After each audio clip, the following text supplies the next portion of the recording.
अध्याय 1753 दूध पीना सबसे ज्यादा पसंद है। शून्य देव क्षेत्र में गतिविधि पूरी तरह से थी। बहुत से लोग आए, वे सभी छोटे पत्थर को स्वयं देखना चाहते थे कि क्या वह वास्तव में प्रकट हुआ था। गेगू अभी भी कुछ भी स्वीकार करने को तैयार नहीं था, लेकिन अब ऐसा लग रहा था कि लिटिल स्टोन की पिछली प्रतिष्ठा वास्तव में बहुत बड़ी थी, उसकी कल्पना से कहीं ज्यादा। सिर्फ उसके दिखने से ही इतना बड़ा हंगामा मच गया।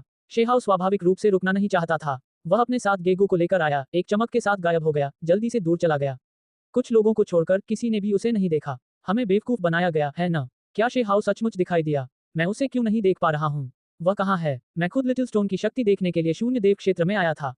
बहुत से लोग दिखाई दिए, शून्य देव क्षेत्र में शोर मच गया। हालांकि अधिकांश लोग उसे देखने से चूक गए। वे दो बूढ़ी चीजें कहाँ हैं? शेहाव ने बड़बड़ाते हुए कहा। जब वह वास्तव में बड ग्रैंडपा और कॉयड एल्डर को ढूंढना चाहता था तो वे कहीं नजर नहीं आए। अब भी वह उन दो बूढ़े लोगों की पृष्ठभूमि को सही तरह से नहीं समझ पाया था। वे निश्चित रूप से साधारण नहीं थे, उनके अपने रहस्य थे। जो कुछ उसने सीखा उससे उसे पता चला कि उन दोनों ने अपना भौतिक शरीर को दिया था, केवल उनकी आत्मा ही शून्य देव क्षेत्र में बची थी। यह अज्ञात था कि कितने हजार साल बीत गए थे। वे दोनों पहले से ही अपनी आत्मचेतना खोने वाले थे। आत्मज्ञान प्राप्त करने की इच्छा, दुराचार में गिरने की इच्छा, इसमें इन दोनों का सटीक वर्णन किया गया है। गेगू भी खोज रहा था, लेकिन वह उन्हें नहीं मिला। आमतौर पर वे अप्रत्याशित रूप से आते हैं और चले जाते हैं। वे हमेशा पहला कदम उठाते हैं, कभी उनकी तलाश नहीं की जाती। गेगू ने कहा। वे दो बहुत ही प्रिय प्रतिभावान व्यक्ति थे। जब भी कोई स्वर्ग का ताना बाना बुनता हुआ दिखाई देता तो वे आमतौर पर दिखाई देते। उदाहरण के लिए, जब शेहाव एक नवागंतुक था और शून्य देव क्षेत्र में प्रवेश किया ही था तो उसने तुरंत उनका ध्यान अपनी ओर आकर्षित कर लिया। इसके अलावा हाल के वर्षों में जीगू और शीगू के बीच तीव्र टकराव ने भी उनका ध्यान आकर्षित किया, जो उनके पक्ष में दिखाई दिया। शून्य देव क्षेत्र में चर्चा शुरू हो गई, गतिविधि से भरा हुआ। बहुत से लोग छोटे पत्थर को देखने आए, फिर भी अंत में उन्होंने कुछ भी नहीं देखा। ये वास्तव में अफसोसजनक था। शेहाव और जीगू ने उन दो बूढ़े लोगों को खोजने के लिए बहुत प्रयास किए, लेकिन कुछ भी हाथ नहीं लगा। कुछ ठीक नहीं है। इतनी बड़ी गतिविधि है, इसलिए उन्हें आना चाहिए था, खासकर यह जानने के बाद कि तुम वापस आ गए हो। गेगू ने कहा। जब शेहाव ने यह सुना तो वह ठंडी हंसी में हंसा और बोला, मुझे पता है कि क्या हो रहा है। वे दोनों बूढ़े लोग जानबूझकर ऐसा कर रहे हैं, मुझसे मिलना नहीं चाहते। वे बेशर्मी से काम करना चाहते हैं, अपना वादा नहीं निभाना चाहते। क्या मतलब है तुम्हारा? गेगू उलझन में था। अतीत में वे हमेशा सभी प्रकार के बहाने बनाते थे, अपनी प्रतिबद्धताओं का सम्मान करने के लिए तैयार नहीं थे। अब वे जानबूझकर मुझसे भाग रहे हैं, मुझे मेरा इनाम नहीं देना चाहते हैं।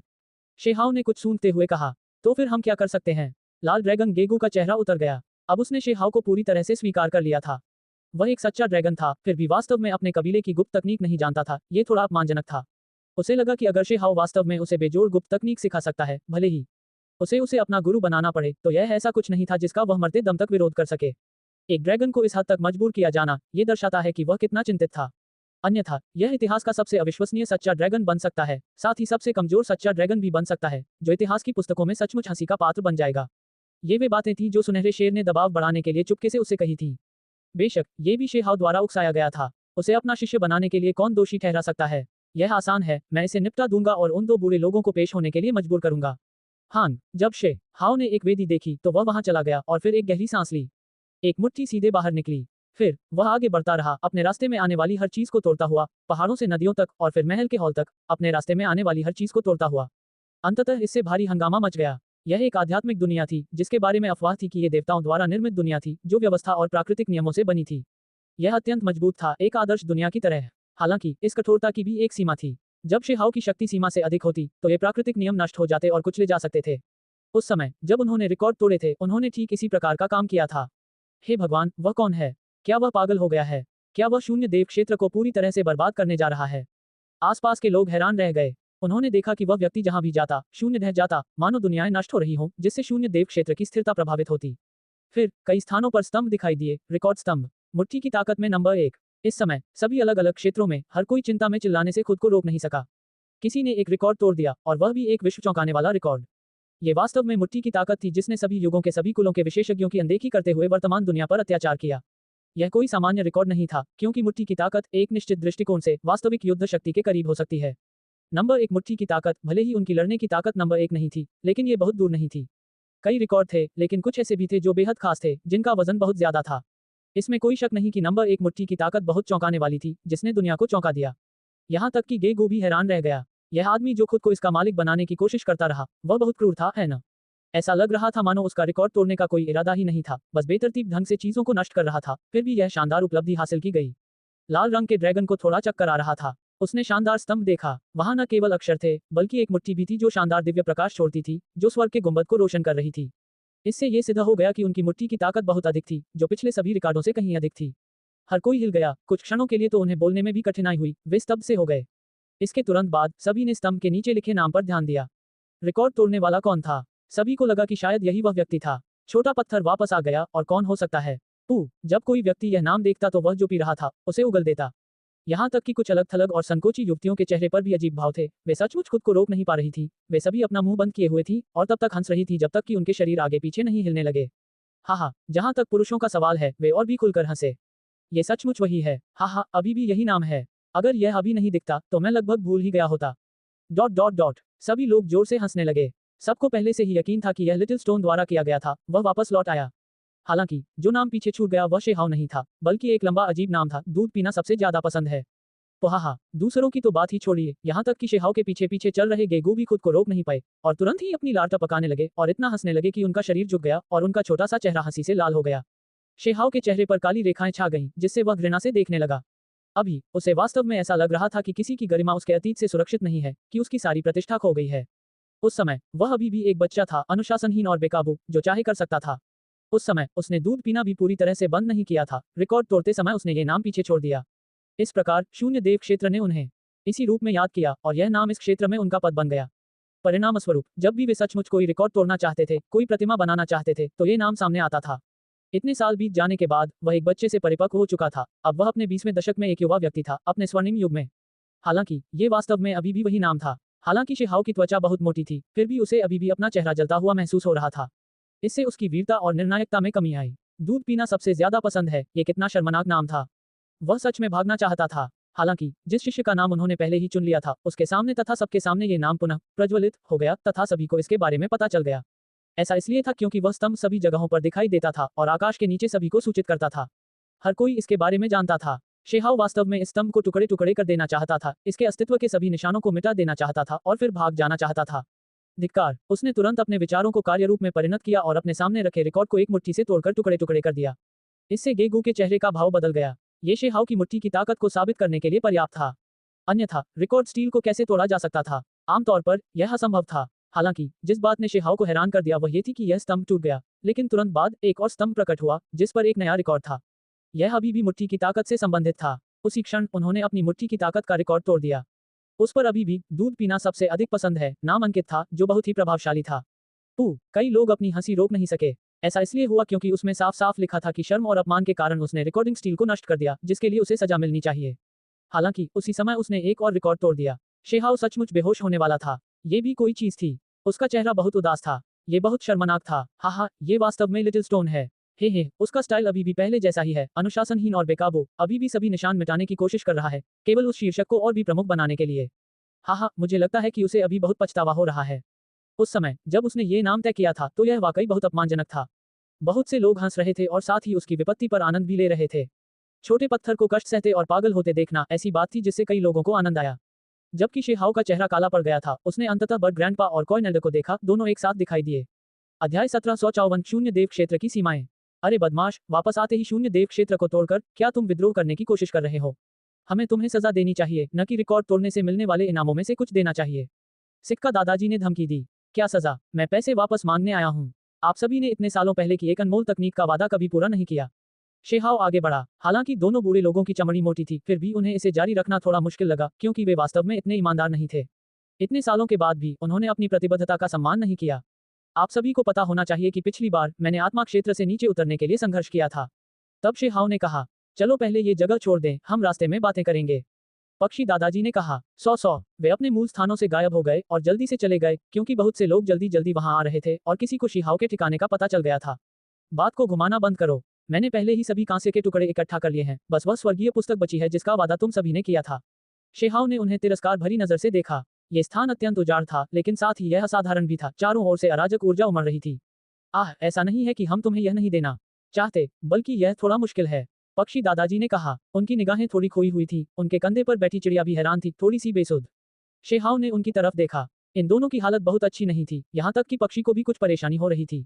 तुम सब एक विचार के साथ भ्रष्टता में गिर जाते हो। एक विचार ज्ञान प्राप्त करता है। मुझे मत बताओ कि तुम दोनों वास्तव में अधिक समय तक नहीं टिक सकते। शेहाव ने चिंता से पूछा। जब वह पिछली बार आया था तो उसने पहले से ही कुछ मुद्दों को नोटिस किया था। इन दोनों की आत्माओं को शून्य भगवान दायरे को सौंपा गया था और अब एक बड़ी समस्या थी, वास्तव में गिरावट के संकेत दिखा रही थी। अभी हम ठीक हैं, ज्यादा बुरा नहीं है।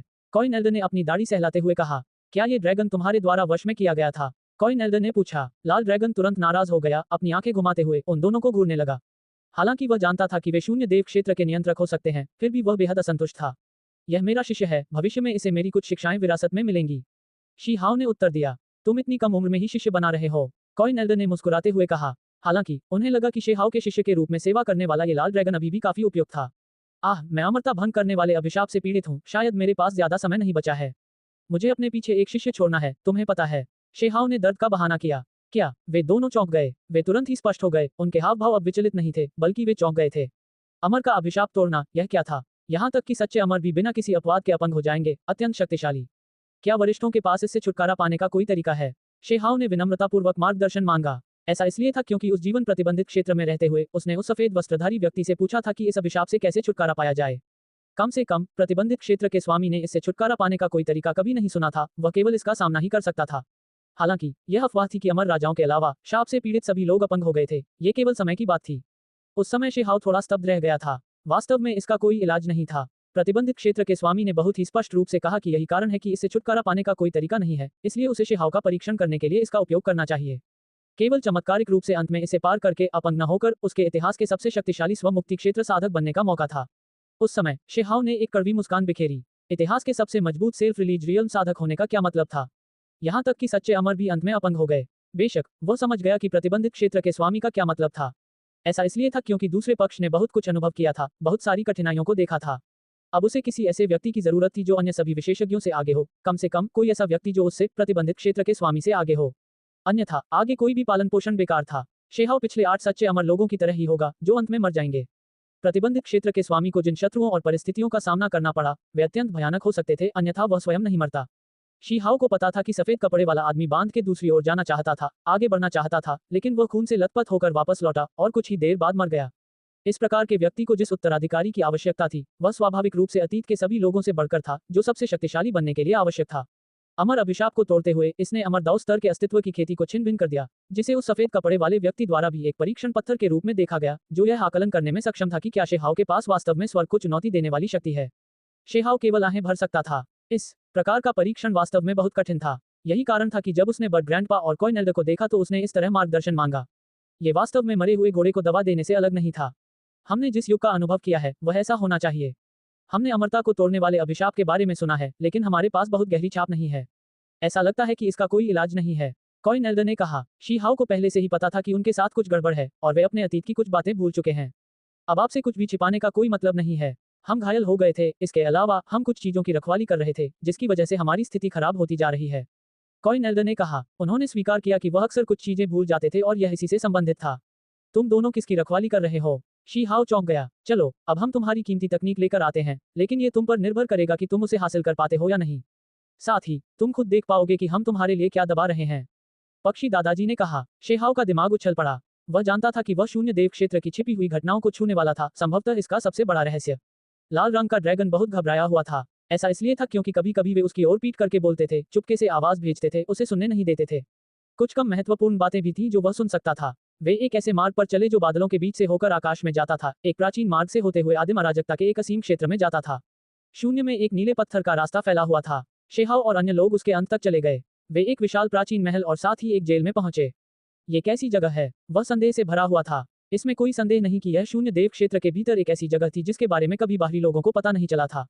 इसके भीतर महान रहस्य छिपे हुए थे। सावधान रहना, ज्यादा पास मत आना, पक्षी दादाजी ने याद दिलाया। जब वे विशाल काले प्राचीन महल के पास पहुंचे तो उन्होंने शीहाओ को रोक दिया। महल में बहुत अंधेरा था, लेकिन फिर भी वह कुछ पत्थर की मूर्तियां देख सकता था। वे प्राचीन और रहस्यमयी थी, सभी बहुत पहले ही टूट चुकी थी, लेकिन उन पर ज्यादा धूल नहीं जमी थी। हालांकि मूर्तियों के शरीर को जंजीरों से कसकर बांधा गया था। शीहाओ जानता था कि यह सब आध्यात्मिक शक्ति से बना है, जिसमें वे जंजीरें भी शामिल हैं, और ये सभी बेजोड़ प्राकृतिक नियम हैं। जैसे ही वे उसके पास पहुंचे, उसे एक असाधारण शक्ति का एहसास हुआ। ये बहुत ही रहस्यमयी थी, जो उसके लिए भी खतरा पैदा कर रही थी। ये समझना जरूरी था कि वह पहले ही शून्य देव क्षेत्र में चरम पर पहुंच चुका था, लेकिन उसे अभी भी ऐसा लग रहा था जैसे कोई बड़ा उजाड़ जानवर उसे घूर रहा हो, जो खतरे को भांप रहा हो। ये जगह निश्चित रूप से असाधारण थी। प्राचीन पत्थर की मूर्तियों पर हल्की काली धुंध घूम रही थी, जिसमें राक्षसी शक्ति थी।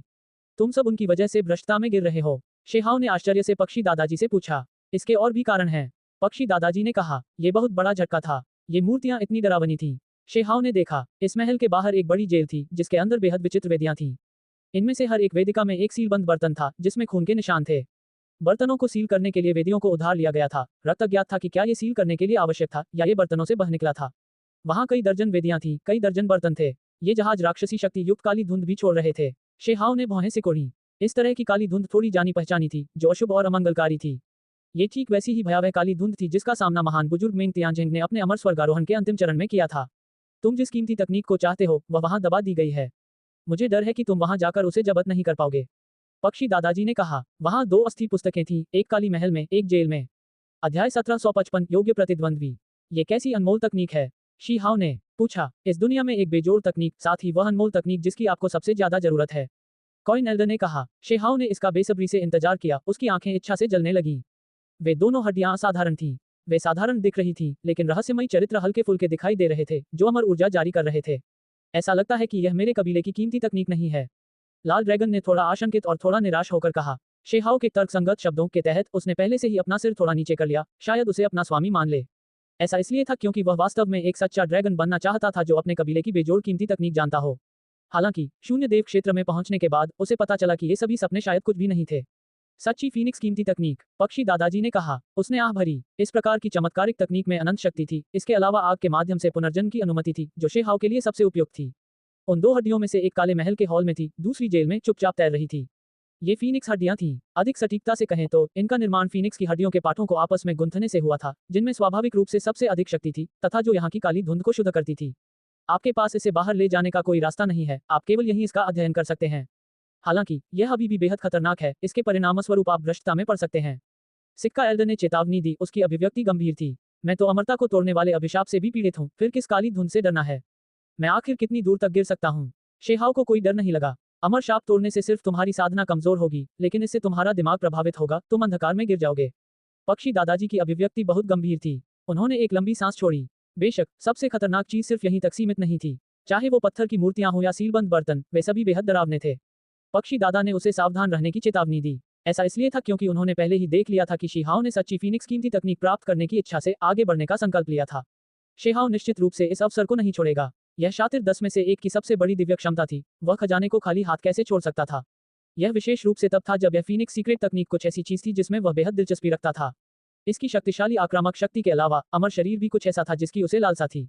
ज्वाला के माध्यम से पुनर्जन्म, अमर फीनिक्स शरीर, अतीत से वर्तमान तक, यह अज्ञात था कि कितने प्राणी इस पद्धति की ओर आकर्षित हुए थे और इसकी अत्यधिक इच्छा रखते थे। अब एक अवसर उसकी आंखों के सामने था। केवल लाल ड्रैगन ही दुखी था। उसे लगा कि वह सच्चे ड्रैगन वंश का उपहास का पात्र बन सकता है। उसे अपने कबीले की दिव्य क्षमता का भी एहसास नहीं था। उसे अपनी विरासत नहीं मिली। वह किस तरह का सच्चा ड्रैगन था? शीहाव काले महल में चला गया। हुआलाला। ठीक इसी समय बर्फ की तरह ठंडी जंजीरों की आवाज आई जो आत्मा में चुभ रही थी। ये बहुत अचानक हुआ और बेहद भयावह भी। वे मूर्तियां पत्थर की थीं, लेकिन अब वे वास्तव में हिलने लगी। उनमें से सभी ने अपना हाथ बढ़ाकर शीहाव की ओर प्रहार किया। पेंग पेंग पेंग। शेहाव की अभिव्यक्ति बदल गई। ये पत्थर की मूर्तियां बहुत असाधारण, हास्यास्पद रूप से शक्तिशाली थीं, जिससे उसे मौत का खतरा महसूस हो रहा था। उसे उनका सामना करने के लिए पूरी ताकत लगानी पड़ी। एक भयंकर व्यक्ति। ये छोटा सा लड़का हास्यास्पद रूप से मजबूत है, लगभग थोड़ा अपमानजनक। पक्षी दादाजी ने मन ही मन आह भरी। कॉइन एल्डर ने भी सिर हिलाया। शेहाव की ताकत को बहुत सराहा। वह अब उससे कहीं ज्यादा ताकतवर हो गया था जितना वह उच्च लोकों में जाने से पहले था। उसने निश्चित रूप से सीमा को पार करने के मार्ग पर और भी बड़ी सफलताएं हासिल की। ये किसी के साधना स्तर से संबंधित नहीं था। इस स्थान पर जहां सभी का साधना स्तर एक जैसा था, तुलना केवल इस क्षेत्र की सीमाओं से परे जाने वाले मार्ग की थी। एक प्रतियोगिता की एक ही स्तर पर कौन सबसे शक्तिशाली था। एक निश्चित दृष्टिकोण से यह एक निश्चित साधना स्तर पर इतिहास के सबसे शक्तिशाली लोगों का पोषण था। थोड़ी देर की बातचीत के बाद शेहाव स्तब्ध रह गया। उसे बहुत झटका लगा। जब से वह आज इस मुकाम पर पहुंचा है, तब से उसे शायद ही कभी अपने बराबरी के स्तर का कोई खिलाड़ी मिला हो। हालांकि इस जगह पर उसे दबाव महसूस हुआ। ये पत्थर की मूर्तियां बहुत शक्तिशाली थीं। बड़े हाथ जो बाहर की ओर पहुंच रहे थे, वे जंजीरों में ढंके हुए थे और हुलाला ध्वनियां निकाल रहे थे जो बहुत ही भयंकर थीं। अभी तो ऐसा लग रहा था जैसे कई बेमिसाल प्राणी इस दुनिया में उतर आए हैं, प्राचीन काल से उसे चुनौती दे रहे हैं। वे आमने सामने हुए और अंत में खून बहने वाला था। ये किस तरह का जीव है? शेहाव पीछे हट गया, अंत में वापस लौट आया, लेकिन उनका सामना नहीं किया। ऐसा इसलिए था क्योंकि वह अंदर से बहुत हिल गया था। सर्वोच्च प्राणी, अज्ञात है कि वे किस युग में रहते थे। उन्हें पहले एक क्षेत्र के कुछ मंदिरों में प्रतिष्ठित किया गया था। हमारे पूर्वजों में से कुछ शक्तिशाली व्यक्तियों ने यहाँ अपनी छाप छोड़ी थी। बर्ड ग्रैंडपा ने कहा। यह एक बड़ी घटना थी जो उन्हें आज भी याद है, क्योंकि इसका प्रभाव इतना बड़ा था कि आज भी उनकी स्मृति से मिटा नहीं है। शेहाव का चेहरा उदास था। वह उन मूर्तियों को घूर रहा था। भले ही आप मैच न हो, इसमें कोई शर्म की बात नहीं है। अगर आप उन पत्थर की मूर्तियों में से एक को भी रोक सकते हैं, तो इसे पहले से ही स्वर्ग की अवहेलना माना जा सकता है। कॉइन एल्डर ने कहा। किसने कहा कि मैं मैच नहीं हूं? शेहाव स्वाभाविक रूप से आश्वस्त नहीं था। हालांकि उसके पास ये स्वीकार करने के अलावा कोई विकल्प नहीं था कि ये पत्थर के प्राणी बहुत अजीब थे। अभी केवल एक हाथ ही आगे बढ़ा था, फिर भी ये पहले से ही इतना शक्तिशाली था। अगर बेड़ियां वास्तव में खोल दी जाती और वे उसके खिलाफ पूरी ताकत से निकल जाते तो क्या परिणाम होता। मुझे एक कहावत याद आती है कि सबसे शक्तिशाली को यहाँ पाला और पोषित किया जा सकता है। पक्षी दादाजी ने कहा। जब शेहाव ने ये सुना तो उसकी पुतलियां सिकुड़ गईं। ऐसा लग रहा था कि यहाँ जंजीरों से बंधी ये पत्थर की मूर्तियां सिर्फ दबाने के लिए नहीं थी, बल्कि ये आने वाली पीढ़ियों को प्रेरित करने के लिए एक भयावह प्रकाश स्तंभ का काम भी करती थी। मैं एक पत्थर की मूर्ति को मुक्त करना चाहता हूँ, उसकी सभी लोहे की जंजीरों को खोलना चाहता हूँ और अपनी पूरी ताकत से उससे लड़ना चाहता हूँ। शेहाव ने कहा, तुम्हारा ऐसा करना बेहतर नहीं है। कॉइन एल्डर को डर लग गया। पक्षी दादा भी हिल गए थे। उन्होंने जल्दी से अपना हाथ हिलाया। ये निश्चित रूप से नहीं चलेगा। यहाँ कुछ रिकॉर्डिंग है, देख लो। कॉइन एल्डर ने कहा। जमीन पर कुछ अस्पष्ट शब्द खुदे हुए थे जो बाद की पीढ़ियों को सूचित कर रहे थे कि उन्हें बेड़ियां बिल्कुल नहीं खोलनी चाहिए। ऐसा इसलिए था क्योंकि इनमें से प्रत्येक पत्थर की मूर्तियां वास्तव में अद्वितीय थी तथा कोई भी उन्हें वश में नहीं कर सकता था। यह एक दिलचस्प जगह है, मुझे ये पसंद है। शी हाओ ने कहा। वह इस जगह से बहुत मोहित था। उसे अपनी खुद की साधना में सुधार करने के लिए एक प्रशिक्षण मैदान मिल गया। ये पत्थर की मूर्तियां भविष्य में उसके प्रशिक्षण भागीदार बन जाएंगी। उसे विश्वास था कि एक दिन वह व्यक्तिगत रूप से उनके प्रतिबंधों को हटा देगा। अगर तुम खुद को तेज करना चाहते हो तो तुम जेल में जा सकते हो। हालांकि मैं तुम्हें चेतावनी देता हूं, तुम्हें हर बार जेल में घुसने के बाद जल्दी से जल्दी वापस आना चाहिए, ज्यादा समय बर्बाद नहीं करना चाहिए। कॉइन एल्डर ने कहा। उन्होंने जो बताया उसके अनुसार जेल के अंदर वेदी पर रखे बर्तनों में बंद जीव भी अत्यंत डरावने थे। वह उनसे उत्साहपूर्वक लड़ना जारी नहीं रख सकता था। ये बहुत बढ़िया है। मैं विरोधियों से बाहर भाग रहा था। किसने सोचा होगा कि शून्य देव क्षेत्र में उनमें से एक समूह होगा। शेहाव उत्साहित था, बिल्कुल भी भयभीत नहीं था, यहाँ सिर हिला रहा था। हान, इस बार वह पत्थर की मूर्तियों की ओर नहीं बल्कि जेल क्षेत्र की ओर तेजी से बढ़ा। अंत में जैसे ही वह निकट पहुंचा, एक रक्तरंजित हाथ एक बर्तन से बाहर निकला और उस पर क्रूर हमला किया। बहुत भयानक, बहुत बड़ी दाव। शक्ति फूट पड़ी। पिंग, शेहाव ने इसका सामना किया, उसकी भौहें सिकुड़ गईं। क्या यहाँ के जीव इतने शक्तिशाली थे? उनको नीची नजर से मत देखो। सीलबंद जीव कल्पना से परे शक्तिशाली हैं। कॉइन एल्डर ने चेतावनी दी। उनमें से हर कोई सीमा पार करता है। पक्षी दादाजी ने कहा। जब शेहाव ने यह सुना तो वह बहुत हिल गया। इन सीलबंद प्राणियों की उत्पत्ति निश्चित रूप से भयानक रूप से महान थी। आखिर वे कहां से आए थे? हान, कई जार हिल रहे थे। जब भी वह उनके पास जाता, एक खूनी हथेली या पंजा बाहर निकलकर शेहाव पर जानलेवा हमला कर देता। ये प्राणी अत्यंत शक्तिशाली थे, जिससे शेहाव का दिमाग खराब हो गया। ये जगह बहुत ही असाधारण थी, उसे इसकी तह तक जाना था। अगर एक दिन इन विशेषज्ञों का झुंड आ गया तो वह कैसे लड़ेगा? क्या वह अकेले कोई बदलाव ला पाएगा? यह अंधकार में भविष्यवाणी का एक कोना है, केवल एक अनुकरण। यहाँ कुछ युद्ध जनरलों को फंसाया गया था ताकि बाद की पीढ़ियों के जनरलों को तेज किया जा सके। ठीक इसी समय पक्षी दादाजी नींद में बातें करते हुए प्रतीत हो रहे थे, वास्तव में ये शब्द बोल रहे थे। यहाँ तक कि वह स्वयं भी हैरान था और थोड़ा उलझन में था। ये स्पष्ट था कि ये उसके मन की गहराई से निकली यादें थीं, जो भ्रष्टाचार के कारण पहले ही भूल चुकी थी। हालांकि अब जब वह चौंक गया था तो उसने अनायास ही यह बात कह दी। बहुत बढ़िया, भविष्य में ये स्थान मेरा प्रशिक्षण स्थान होगा। शेहाव को अब लगा कि निचले लोकों में आना शायद उच्च लोक में साधना करने से भी ज्यादा महत्वपूर्ण हो सकता है। यहाँ उसे ऐसे महान शत्रुओं का सामना करना पड़ा जो सभी उच्चतम गुणवत्ता वाले चक्की के पत्थर थे। ची, वह प्रकाश की एक किरण में बदल गया, तेजी से आगे बढ़ा, फीनिक्स की हड्डी के टुकड़े को पकड़ लिया और उसकी जांच करने लगा। अध्याय 1756। सच्ची फीनिक्स कीमती तकनीक प्राप्त हुई। हर जगह वेदियां थीं और उन सभी पर खून से सने बर्तन रखे हुए थे। इन बर्तनों से एक के बाद एक हाथ और पंजे बाहर निकले, प्राचीन दिव्य क्षमताओं का प्रदर्शन करते हुए शेहाव पर हमला किया। यहाँ एक महान युद्ध छिड़ गया। अंत में शेहाव के बाल जगह जगह बिखरे हुए थे, शरीर चोटों से भरा हुआ था, यहाँ तक कि बाल भी खून से लथपथ थे। वह लड़खड़ाते हुए बाहर निकला। क्या हुआ? क्या तुम ठीक हो? पक्षी दादा ने आश्चर्य से पूछा। मैं ठीक हूँ, शेहाव ने कहा। वह जमीन पर बैठ गया, अपनी पूरी ताकत से रहस्यमयी तकनीकें इस्तेमाल करते हुए खुद को पतन में गिरने से बचाने के लिए काली धुंध की एक के बाद एक धारें बाहर निकाल रहा था। ये जगह बहुत अजीब थी। शेहाव पहले ही 3 बार अपने रास्ते पर चल चुका था, हर बार गंभीर रूप से घायल होने के बाद ही वापस लौटा था। वह हर बार केवल थोड़ी देर के लिए वहां खड़ा हो सकता था, ट्रू फीनिक्स प्रेशियस तकनीक के उस टुकड़े का संक्षेप में अध्ययन कर सकता था। उस चीज को बाहर नहीं लाया जा सकता था, वहां केवल उसका अध्ययन ही किया जा सकता था। ऐसा इसलिए था क्योंकि वे पैटर्न अत्यंत जटिल थे, आकाश के तारों की तरह, जिनमें अनगिनत परिवर्तन थे, जो शब्दों से परे अद्भुत थे। यह कोई सामान्य धर्म ग्रंथ नहीं था, इसमें अमर पाठ का एक अंश था। हालांकि 90% से ज्यादा दाव पाठ था, जिसमें सबसे बुनियादी प्राकृतिक नियम, महान दाव शक्ति थी। ये लगातार बदलता रहा, सच्चे फीनिक्स के गहन रहस्यों पर प्रकाश डालता रहा। ये स्पष्ट था कि जिसने धर्मग्रंथ को पीछे छोड़ दिया था, उसका मानना था कि केवल अक्षरों के साथ ट्रू फीनिक्स कीमती तकनीक का वर्णन करना बहुत सरल था, और इसके लिए ट्रू फीनिक्स के महान दाव का उपयोग करना होगा, तभी कोई व्यक्ति इसके भीतर के रहस्यों को पूरी तरह से प्राप्त कर सकता है।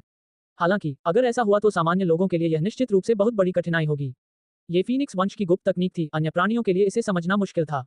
यह अंतहीन परिवर्तनों में सक्षम था, आकाश में तारों की तरह जटिल, इतना कि किसी का सिर दुखने लगे।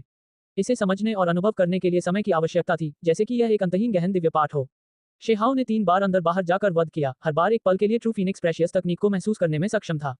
उसकी आंखों में वे हड्डी के पार्ट फीनिक्स की तरह नाच रहे थे। उन पैटर्न में आग जैसी रोशनी थी, साथ में एक सच्चा फीनिक्स भी था जो अपने पंख फैलाकर आसमान में उड़ रहा था। जब वह मर जाता तो वह आग की लपटों के बीच से पुनर्जन्म लेता, चमकदार और चमकदार, उसका शरीर स्वर्ग और पृथ्वी को और फिर ब्रह्मांड को ढक लेता। शेहाव को यही महसूस हुआ। सच्ची फीनिक्स कीमती तकनीक बेहद भयावह थी। ये गहन और अथाह थी। अगर कोई इसे पूरी तरह से समझना चाहता है तो उसके पास अद्भुत प्रतिभा होनी चाहिए, अन्यथा इसे समझना असंभव था। ची, जब काली धुंध का अंतिम रेशा शेहाव के शरीर से बाहर निकल गया तो वह उठा और फिर वापस अंदर भागा। उसका उद्देश्य स्पष्ट था, जो कि फीनिक्स की हड्डी पर छिपे गहन रहस्यों को जानना था।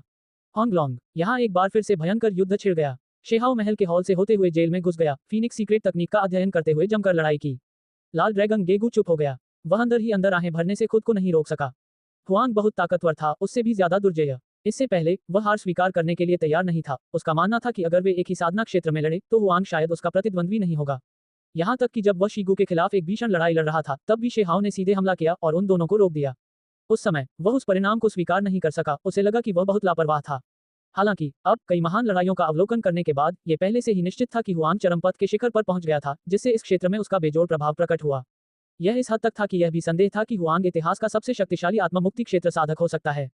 साथ ही यहाँ सीलबंद बर्तनों को देखकर बहुत आश्चर्य हुआ। उनमें से हर एक में एक प्राणी था और वे सभी बेजोड़ आकृति वाले थे।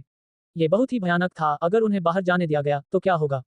ये बिल्कुल अकल्पनीय था। जैसे जैसे शेहाव ने लड़ाई जारी रखी, उसे यह स्वीकार करना पड़ा कि अभी उसके सामने एक बहुत बड़ी बाधा थी। ऐसा इसलिए था क्योंकि प्रत्येक जहाज केवल एक हाथ ही छोड़ सकता था। यह असली शरीर नहीं था जो दिखाई दिया। इसके अलावा उसके निकटतम कुछ जहाज ही खतरा पैदा कर रहे थे। शक्तिशाली सीलिंग बल ने उनके हमलों की सीमा को सीमित कर दिया था। ऐसा होने के बावजूद दुश्मनों से इस तरह घिरा होना अभी भी एक हताश करने वाला संघर्ष था।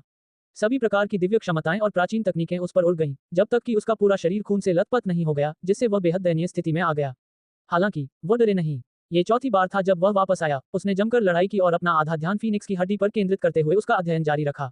वह ट्रू फीनिक्स प्रेशियस तकनीक का अध्ययन कर रहे थे। ये स्पष्ट था कि शेहाव के पास आश्चर्यजनक धारणा क्षमताएं थीं, जो इस जीवन और मृत्यु के संघर्ष के दौरान अभी भी कुछ लाभ प्राप्त कर रही थी। समय समय पर उसका शरीर चमक छोड़ता था, जैसे कि वह दिव्य ज्वालाओं में नहाया हुआ हो, जिससे उसके घायल शरीर की स्थिति में सुधार होता था। ये कहा जा सकता है कि उसने जो सीखा था उसे तुरंत अभ्यास में ला रहा था। आग की लपटों में पुनर्जन्म तकनीक वास्तव में फीनिक्स सीक्रेट तकनीक के सार का एक हिस्सा थी। शेहाव ने जमकर लड़ाई लड़ी। जब उन्हें ऐसे शक्तिशाली दुश्मनों के हमलों का सामना करना पड़ा तो उन्हें जहाजों से निकलने वाली काली धुंध से भी जूझना पड़ा जो उनके शरीर से चिपक गई थी। एक निश्चित दृष्टिकोण से देखा जाए तो ये बात कहीं अधिक भयावह थी। शायद कुछ समय के लिए कुछ ना हो, लेकिन अगर इसे वाकई शरीर को नुकसान पहुंचाने दिया जाए तो ये बहुत बुरा होगा। मेंग तियानजिंग इसका उदाहरण है। शेहाव वीरान सीमा की अंतिम लड़ाई को कभी नहीं भूलेगा। ये ठीक वैसा ही था जैसे मेंग तियानजिंग गायब हो गया था। इसके अलावा बट ग्रैंडपा और कोयनेल्डर ने साल भर इस जगह की रखवाली की, जिसके परिणामस्वरूप उन्हें भी गंभीर समस्याओं का सामना करना पड़ा। शेहाव ने मुंह में खून भरकर थूका। उसका शरीर बाहर की ओर उछल रहा था। उसने अपनी सांसों को फिर से व्यवस्थित किया, अपने घायल शरीर की मरम्मत की, काली धुंध को बाहर निकाला। ठीक इसी तरह शेहाव ने लड़ाई का दुष्चक्र जारी रखा। प्राचीन महल और जेल खून से रंग गए। यहाँ सबसे आश्चर्यजनक महान युद्ध हुए। दुर्भाग्यवश बाहरी दुनिया में किसी को पता नहीं चला। यदि ऊपर के 9 स्वर्गों के दीर्घायु परिवारों को इस बारे में पता चले तो वे निश्चित रूप से चौंक जाएंगे। यहाँ तक कि हुआंग जैसे शक्तिशाली व्यक्ति को भी यहाँ सील किए गए प्राणियों द्वारा घायल होने पर अपने प्रतिद्वंद्वी से सामना करना पड़ा। यदि इन बंद प्राणियों में से कुछ भी बच निकले या उन बंधी हुई पत्थर की मूर्तियों में से एक भी मुक्त हो जाए तो परिणाम कैसा होगा? ये संभवतः एक बड़ी आपदा होगी। शेहाव बहुत जोरदार तरीके से लड़ रहा था। 6 दिन और 6 रातों की खूनी लड़ाई के बाद उसने आखिरकार अपने दिमाग में 2 फीनिक्स हड्डियों पर लिखे सभी सच्चे अर्थों को उकेर लिया, साथ ही एक निश्चित मात्रा में उपलब्धियां भी हासिल की। ऐसा नहीं माना जा सकता कि उसने इसे समझ लिया है, लेकिन उसने अपने दिमाग में असीम और अंतहीन पैटर्न उकेर लिए हैं। अब वह वास्तव में इसे विकसित और परख सकता था। सच्ची फीनिक्स कीमती तकनीक हाथ में थी। यह एक दिव्य क्षमता थी जिसे शेहाव हमेशा से प्राप्त करना चाहता था। आज वह अंततः पूरी तरह सफल हो गया। जब सब कुछ शांत हो गया तो शेहाव ने गहरी सांस ली। फिर उसने अपनी आंखें बंद कर ली और बहुत देर तक आराम करता रहा। लगातार 6 दिनों तक भीषण युद्ध के कारण वह असहनीय रूप से थक गया था। यहाँ तक कि उसकी सारी हड्डियां टूट गई थीं। सबसे खतरनाक समय तो यह था कि उसकी खोपड़ी में 5 छेद हो गए थे। सौभाग्य से वह बच गया। आग की लपटों की एक लहर उसके शरीर की सतह पर फीनिक्स के पंखों की तरह चिपक गई, जो बेहद चमकदार और चकाचौंध करने वाली थी। उन्होंने उसे घेर लिया और जीवन शक्ति की एक लहर बाहर निकल रही थी। शेहाव उठकर वहीं खड़ा हो गया। वह पूरी तरह से ठीक हो गया। फीनिक्स सीक्रेट तकनीक की पुनर्जन्म दिव्य क्षमता के बारे में उन्होंने जो कुछ सीखा उससे बहुत अच्छे परिणाम मिले। शेहाव खुश था। अगर वह इस चमत्कारिक तकनीक को पूरी तरह समझ लेता तो भले ही भविष्य में उसे गंभीर चोट लग जाए, फिर भी उसका पुनर्जन्म हो सकता था। इससे ज्यादा कीमती कोई तकनीक नहीं थी। ये जीवन रक्षक चरम कला थी। बट ग्रैंडपा, कोयनेल्डर, बहुत बहुत धन्यवाद। मुझे कुछ चीजों को परखने के लिए असली दुनिया में वापस लौटना होगा। शेहाव ने अलविदा कहा। इस बार उन्हें बहुत लाभ हुआ। उन्हें इसे पचाने और विश्लेषण करने की जरूरत थी और पूरी तरह से इसकी तह तक जाने की जरूरत थी। आज सच्ची फीनिक्स कीमती तकनीक एक बार फिर पूरी तरह से इस दुनिया में प्रकट हुई। बट ग्रैंडपा और कोयनेल्डर दोनों ने आह भरी। उन्होंने वाकई सही व्यक्ति को चुना, वह वाकई सफल हुआ। यह समझना जरूरी था कि यह जगह शांतिपूर्ण दिखती थी, लेकिन एक बार अंदर घुसने पर मौत निश्चित थी। सीलबंद जीव बहुत शक्तिशाली थे, जो आसानी से सभी तथाकथित स्वर्ग के जादूगरों को मार सकते थे। निचले क्षेत्र, जेल, शेहाव ने खुद से कहा। फिर वह अचानक दोनों बुजुर्गों की ओर मुड़ा, उसकी आंखें चमक से भर उठीं। ऐसा इसलिए हुआ क्योंकि शेहाव अचानक सतर्क हो गया, उसे लगा कि शायद उसने कुछ अनदेखा कर दिया है। मुझे लगता है कि मुझे गुमराह किया गया है। क्या ऐसा हो सकता है कि निचले क्षेत्र की जेल 8 क्षेत्रों में नहीं, बल्कि शून्य देव क्षेत्र में है? शेहाव हिल गया था। उसे ऐसा महसूस हुआ जैसे उसके मन पर कुछ पर्दे लटके हुए थे, जो अचानक फट गए और जोर से हटा दिए गए। यह अनुमान अत्यंत आश्चर्यजनक था, अन्य लोगों की आशंकाओं से भिन्न। निचले लोकों के कुछ रहस्य शून्य देवलोक में छिपे हुए थे। तथाकथित जेल 8 क्षेत्र नहीं है। तथाकथित बेजोड़ अपराधियों को शून्य देव क्षेत्र में दबा दिया गया था। शेहाव की आवाज कर्कश हो गई। उसने उन दो बुजुर्गों की ओर देखा। अध्याय 1757, बिना पंखों वाला फीनिक्स। युवक, तुम बहुत ज्यादा सोच रहे हो। तुम क्या अनुमान लगा रहे हो? पक्षी दादाजी की अभिव्यक्ति शून्य हो गई, आंखों में चमक नहीं रही, वे शेहाव को कोई उपयोगी चेतावनी देने में असमर्थ थे। यहाँ काली धुंध फैली हुई थी, दोनों बुजुर्गों का भ्रष्टाचार गंभीर था। यद्यपि दोनों महान विशेषज्ञों ने गुप्त तरीकों का प्रयोग किया था, फिर भी काली धुंध को बाहर निकालने की उनकी क्षमता बहुत अच्छी नहीं थी। ऐसा इसलिए था क्योंकि इतने सालों के बाद काली धुंध काफी समय तक अंदर तक फैल चुकी थी। इसे पूरी तरह से खत्म करना असंभव था। वरिष्ठों, अलविदा। शेहाव ने और अधिक खोज नहीं की, पहले वापस जाने की योजना बनाई। भविष्य में वह निश्चित रूप से यहाँ वापस आएगा, क्योंकि यहाँ उसके विरोधी थे, ऐसे प्राणी जो वास्तव में उसके साथ महान युद्ध लड़ सकते थे। वे दाव शरीर थे जिनका उपयोग उसे गुस्सा दिलाने के लिए किया जा सकता था। शेहाव चला गया, और भी मजबूत बनने के लिए उसे साधना करनी पड़ी। उसे विश्वास था कि वह जल्द ही यहाँ के अस्तित्व को चुनौती देने के लिए वापस आएगा। उस समय वह एक खुला अमर ब्लेड बन जाएगा, जो सभी तथाकथित विश्व चौंकाने वाले विशेषज्ञों पर तान दिया जाएगा। स्टोन विलेज के पीछे कीचड़ भरे क्षेत्र में शेहाव ने एक संरचना स्थापित की। अपने साधना स्तर पर, जब तक उसके पास संरचना आरेख और जादुई शक्ति थी, केवल एक मोटे चित्र के साथ कुछ स्थापित करना संभव था। उसने विभिन्न संप्रदायों को लूटा, उच्च लोकों से बहुत सारा खजाना नीचे लाया, इसलिए पूर्ण दिव्य संरचना स्थापित करना पूरी तरह से कोई मुद्दा नहीं था। आग की लपटें उठी, एक सच्चा ड्रैगन आकाश में भाग गया। गेगू उस संरचना में फंस गया था और चिल्ला रहा था।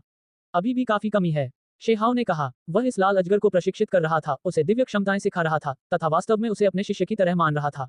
जीगू वहां खेती कर रहा था, मजबूर होकर। गठन में उसकी विनाशकारी शक्ति कमजोर हो गई थी, सीमा तक सीमित थी। इसकी शक्ति महान जंगल को नुकसान नहीं पहुंचाएगी। पिछले कुछ दिनों में लाल ड्रैगन ने हार मान ली। कुछ गंभीर विचार विमर्श के बाद उसने शेहाव को अपना स्वामी मान लिया। अभी ये सबसे कठिन प्रशिक्षण से गुजर रहा था। ये बेहद खास था, इसने दहाड़ लगाई और स्टोन विलेज में कई लोगों का ध्यान अपनी ओर खींचा। इसके अनुभव वास्तव में बहुत कड़वे थे, क्योंकि सबसे पहले इसे अपने ही कबीले को भूलना पड़ा और चिल्लाना पड़ा, मैं एक फीनिक्स हूँ। सुनहरा शेर, युनशी और बाकी सभी स्वाभाविक रूप से चौंक गए, वे सभी अचंभित थे। क्या ये ड्रैगन शेहाव के प्रशिक्षण से पागल हो गया था? पहले तो वह सिर्फ साधना में ही डूबा रहता था, लेकिन अब वह पागल होकर चिल्लाने लगा। क्या उसके दिमाग में कुछ गड़बड़ थी? सभी को संदेह था कि शेहाव ने इस सच्चे ड्रैगन को पागल बना दिया है। मैं एक फीनिक्स हूँ, मेरी प्रतिभा बेजोड़ है, आग के माध्यम से पुनर्जन्म। लाल ड्रैगन चिल्लाया, उसकी आवाज गूंज रही थी। तुम इसके मालिक बनना चाहते थे, लेकिन तुम इसे इस तरह कैसे मजबूर कर सकते हो? इसका दिमाग भी अस्पष्ट हो गया है, युनशी ने कहा, शेहाव को चेतावनी देते हुए कि वह बहुत आगे न जाए। गेगू को हर दिन इस तरह से कड़वाहट से साधना करवाना बड़ी समस्याएं पैदा करेगा। यह पागल नहीं हुआ, मैं इसे एक हुनर सिखा रहा हूँ। अगर कोई बेजोड़ कीमती तकनीक सीखना चाहता है, तो उसे खुद को भूलना होगा। शेहाव ने शांति से जवाब दिया। हर कोई दंग रह गया। उन्हें समझ नहीं आ रहा था कि वह लाल अजगर के साथ ऐसा व्यवहार क्यों कर रहा था। मैं एक फीनिक्स हूँ, बिना पंखों वाला फीनिक्स, गेगू दहाड़ते हुए बोला, उसकी आवाज और भी तेज हो गई। उसके शरीर के चारों ओर की आग की रोशनी और भी शक्तिशाली हो गई। सभी लोग अचंभित हो गए, उनके हाव भाव अजीब होते गए।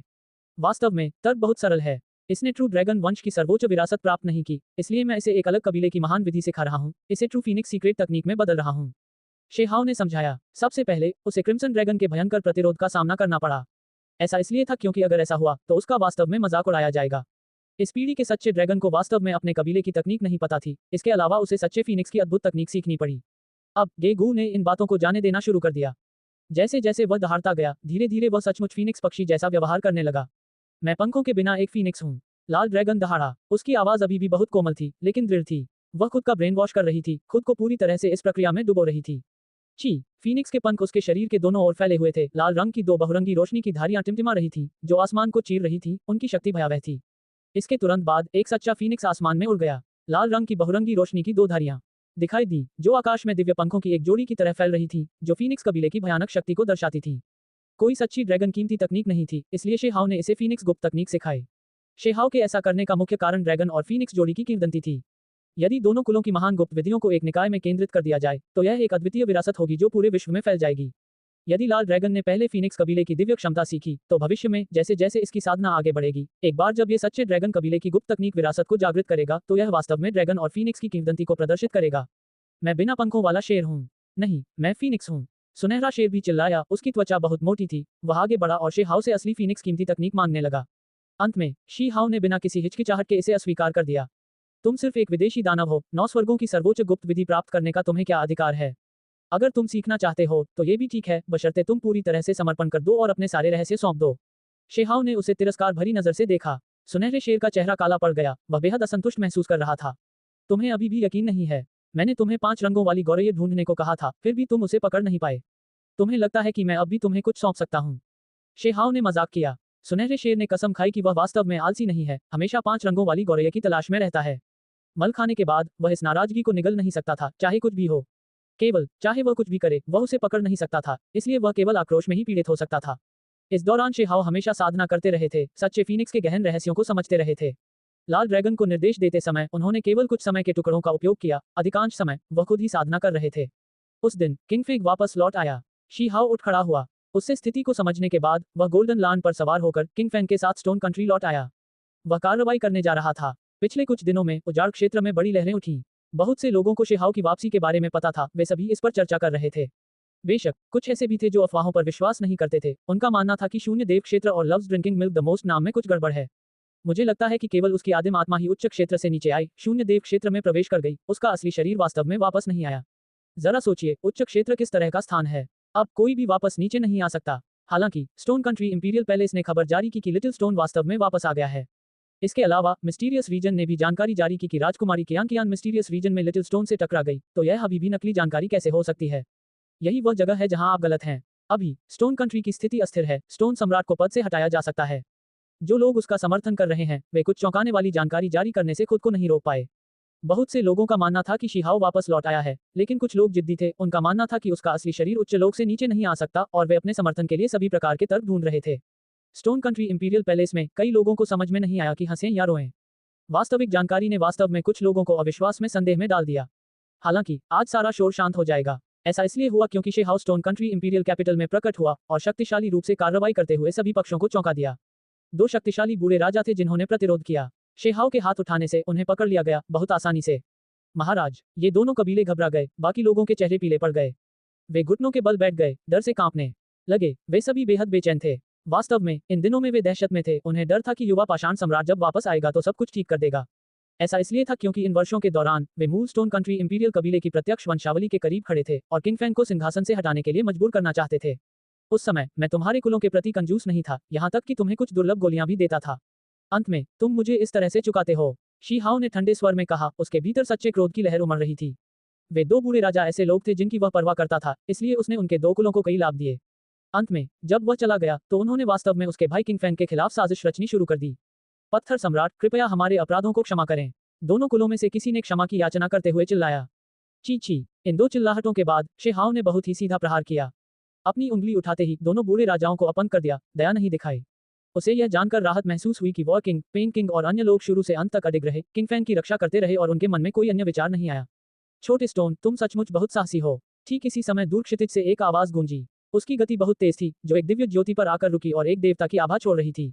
देवता, किसी ने ठंडी हवा अंदर खींचते हुए चिल्लाया। रेंग कबीले ने किसी से मदद मांगी। ये भी ठीक ही था क्योंकि वे एक दिव्य स्तर के विशेषज्ञ से पूछने में कामयाब रहे, जिसके बारे में अफवाह थी कि वह जुयान के खिलाफ लड़ने में सक्षम है, इसलिए कुछ लोगों ने सिंहासन की लालसा की। किसी ने धीरे से कहा, हान। वह प्राणी तेजी से उसके पास आया, दिव्य ज्वाला आकाश को जला रही थी। इसके अलावा उसके सिर से चमकदार चमक चमक रही थी, शुभ बहुरंगी रोशनी चारों ओर घूम रही थी। कुछ ठीक नहीं है, हो सकता है कि वह प्राणी सच्चे आत्मा क्षेत्र में पहुंच गया हो, जो कि एक सच्चा देवता है। किसी ने ठंडी सांस ली। छोटे पत्थर, तुम इतने दिखावटी ढंग से व्यवहार करने की हिम्मत कैसे कर सकते हो? निचले लोगों में प्रकट हो सकते हो। मुझे तुम्हारा थोड़ा परीक्षण करने दो, देखो कि तुम्हारे पास इतना बेशर्मी से पेश आने का किस तरह का कौशल है। इस देवता स्तर के विशेषज्ञ ने शेहाओ की ओर बढ़ते हुए कार्रवाई की। ऐसा इसलिए था क्योंकि कई लोगों की नजर में देवता बनना बहुत मुश्किल था। 10 साल बाद शेहाओ शायद इस स्तर तक नहीं पहुंच पाता, जो शायद सच्चे देवता स्तर से ठीक पहले सबसे ज्यादा स्वर्ग विरोधी स्तर होता है। अब यह अस्तित्व स्पष्ट रूप से एक सच्चा देवता था जो इतना शक्तिशाली होकर आया था और छोटे पत्थर को अपने कब्जे में लेना चाहता था। ये स्पष्ट था कि जो लोग शुरू में घबराए हुए थे उनमें कुछ आत्मविश्वास पैदा हुआ। हालांकि इसके बाद जो दृश्य हुआ उसने सभी को स्तब्ध और पूरी तरह स्तब्ध कर दिया। इस बार शेहाओ ने बिल्कुल भी हरकत नहीं की। अंत में जिस शेर पर वह सवार था उसने अपना खूनी मुंह खोला। पू की आवाज के साथ उस देवता का आधा शरीर एक ही बार में काट डाला। दुनिया चुप हो गई, हर कोई स्तब्ध था। अध्याय 1758 ईश्वर। एक देवता इतनी ताकत से आया, फिर भी अंत में उसका आधा शरीर काट दिया गया। ये देखकर सभी हैरान रह गए। ये सब की कल्पना से बिल्कुल अलग था। वह प्राणी चिल्लाया, जिससे शांति भंग हो गई। खून की बारिश होने लगी। वह बहुत संघर्ष कर रहा था। ये सब की उम्मीदों से परे था। देवता बहुत दुखी थे। उनके शरीर का एक छोटा सा हिस्सा शेर के खूनी मुंह में समा गया। गाबेन गाबेन की आवाजों से कुचला गया, सीधे निगल लिया गया। देवता बहुत पीड़ा में थे। उनका शरीर विकृत हो रहा था। उनका ऊपरी आधा हिस्सा सुरक्षित था। उनका चेहरा मौत की तरह पीला पड़ गया था, मानो उन्होंने कोई भूत देखा हो जो सुनहरे शेर और शेहाव को घूर रहा हो। अपनी शक्ति के बल पर वह सच्चे देवता से भी लड़ने की शक्ति रखता था। फिर भी उसे इतनी बुरी यातना क्यों सहनी पड़ी? इससे पहले उसने लिटिल स्टोन की पूरी तरह से जांच कर ली थी। ये सिर्फ 20 साल का एक नौजवान था, इसलिए चाहे वह कितना भी शक्तिशाली क्यों न हो, वह स्वर्ग को कैसे चुनौती दे सकता था। इस देवता को लगा कि शेहाव को सच्चा देवता नहीं बनना चाहिए। उसकी उम्र बहुत कम थी, उसके पास वह आधार नहीं था। देवता बनना बहुत कठिन था, ये सिर्फ बातें नहीं थीं। भले ही लिटिल स्टोन जल्दी ही एक सर्वोच्च विशेषज्ञ बन गया हो, लेकिन 10 साल में सच्चे देवता का स्तर हासिल करना निश्चित रूप से मुश्किल था। हालांकि वास्तविकता बहुत क्रूर थी, जो उसकी आंखों के सामने खून से लथपथ दिखाई दे रही थी, जिससे ये देवता स्तब्ध रह गया। वह जानता था कि छोटे पत्थर की साधना उसकी कल्पना से कहीं ज्यादा है। अकेले उसका घोड़ा ही इतना भयानक था, मालिक की तो बात ही छोड़िए। वह डर से कांप उठा। क्या मैंने गलत देखा? सिर्फ छोटे पत्थर की सवारी ही उस देवता से छुटकारा पाने के लिए पर्याप्त थी। हे भगवान, मैं क्या देख रहा हूँ? ये तो एक शेर है, फिर भी इसने उस देवता का आधा हिस्सा खा लिया। ... जब सभी लोग अपनी स्तब्धता से बाहर आए, तो वे सभी हंगामा करने लगे। स्टोन कंट्री कैपिटल में तुरंत अराजकता फैल गई। देवता के चेहरे पर रंग का कोई निशान नहीं बचा था, अविश्वसनीय रूप से पीला।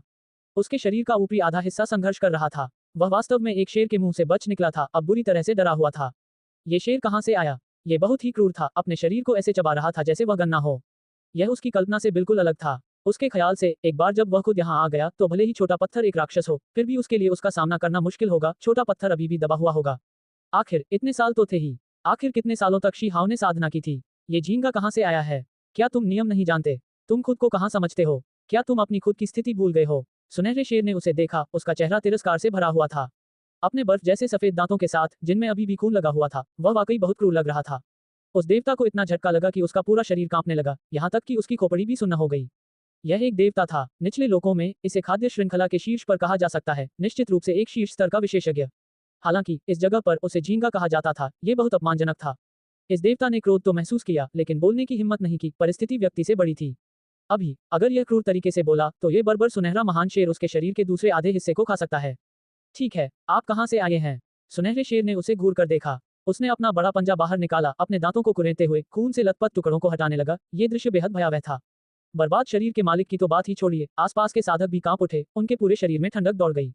ये निश्चित रूप से एक बेहद क्रूर जानवर था। पहले की तुलना में वर्तमान स्वर्ण सिंह निश्चित रूप से अधिक समझौतावादी था।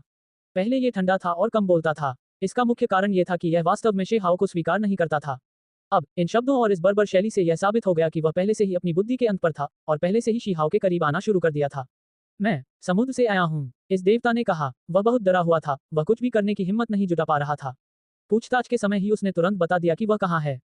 उस समय हालांकि 8 क्षेत्रों में अराजकता थी, फिर भी सभी विशेषज्ञों को नुकसान नहीं हुआ। कुछ लोग ऐसे भी थे जो विपत्ति से बचने के लिए गुप्त स्थानों में छिप गए। ये समुद्री जानवर निश्चित रूप से जीवित बचे लोगों में से एक था। उस समय वह समुद्र में कुछ प्राचीन अवशेषों के बीच एकांत में था।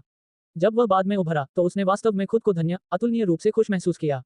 8 क्षेत्रों में बड़े बदलावों का अनुभव करने के बाद उसने निश्चित रूप से एक क्षेत्र का अधिपति बनने की योग्यता प्राप्त की। दूसरों के लिए उसकी शक्ति का विरोध करना मुश्किल था। शेहाव कुछ नहीं बोला, बस सुनहरे शेर पर बैठा रहा, बिल्कुल भी नहीं हिला, बस उसे इससे निपटते हुए देख रहा था। समुद्र में स्वेच्छाचारिता से काम करना एक बात है, फिर तुम स्टोन कंट्री तक क्यों भागे? स्टोन कंट्री के एक बूढ़े राजा ने पूछा। आमतौर पर एक देश का राजा भी देवता का सामना करते समय डर जाता है, दूसरे पक्ष को भड़काने की हिम्मत नहीं करता, लेकिन आज मामला अलग था। युवा मानव सम्राट वापस आ गया, यहाँ तक कि उसका घोड़ा भी इस तरह से कार्य करने में सक्षम था, अपना मुंह खोलकर देवताओं को खा सकता था, फिर डरने की क्या बात थी? किसी ने मुझे यहाँ आमंत्रित किया है। इस देवता ने अपना सिर नीचे झुका लिया, अत्यंत सहयोगी भाव से। जब ये शब्द बोले गए तो स्टोन कंट्री के कुछ महान कुलों के चेहरे भय से पीले पड़ गए, क्योंकि वे ही इसमें शामिल थे। 2 शक्तिशाली कुलों के अलावा, जिनके राजा अपंग हो गए थे, कुछ अन्य कुलों ने भी इसमें भाग लिया था। वे बहुत ज्यादा नहीं थे, लेकिन उनका निश्चित रूप से एक निश्चित मात्रा में प्रभाव था। अब उनके पास कोई रास्ता नहीं था कि वे अब भी सख्त व्यवहार कर सकें। उन परिवारों के सभी महत्वपूर्ण व्यक्ति डर से कांपते हुए घुटनों के बल बैठ गए। वे आप जैसे किसी व्यक्ति को आमंत्रित करने में सक्षम थे। शेहाव ने आखिरकार बात की। उसे विश्वास नहीं था कि सामान्य लोग किसी देवता को आमंत्रित कर सकते हैं। जांच से भी यही बात सामने आई कि यह रेन कबीले का ही हाथ था जिसने समुद्र से इस देवता को आमंत्रित किया था। उस समय रेन कबीले को शेहाव ने काफी बुरी तरह से निपटाया था। वे लिटिल स्टोन को मारना चाहते थे, लेकिन इसके बजाय उन्हें पीटा गया। अंत में लोगों का एक समूह समुद्र की ओर चला गया, कुछ गुप्त तरीकों से प्राचीन काल में छोड़े गए देवता से संपर्क करने में कामयाब रहा। फिर संयोग से उन्हें इस देवता के बारे में पता चला। जब एक प्राचीन देवता ने इसका प्रक्षेपण किया तो इस देवता ने इसे काफी सम्मान दिया। फिर रेन कबीले ने सक्रिय रूप से कदम उठाना शुरू कर दिया, स्टोन कंट्री के कुछ महान कबीलों से संपर्क किया और इस प्रकार परेशानी शुरू हो गई। बेशक पिछले स्टोन कंट्री सम्राट कबीले के प्रत्यक्ष वंशजों की भी कुछ महत्वाकांक्षाएं थीं। जब उन्हें पाया गया तो वे खुशी खुशी सहमत हो गए और किंग फेंग को सिंहासन से हटाना चाहते थे। उनकी आशंका का एकमात्र स्रोत जुयान था, क्योंकि उन्होंने सुना था कि वह भी एक देवता बन गया है। हालांकि जब इस महासागर देवता ने खंडहरों से कुछ सच्चे देवता स्तर की जादुई कलाकृतियां उत्पन्न की तो वे सभी आत्मविश्वास से भर गए।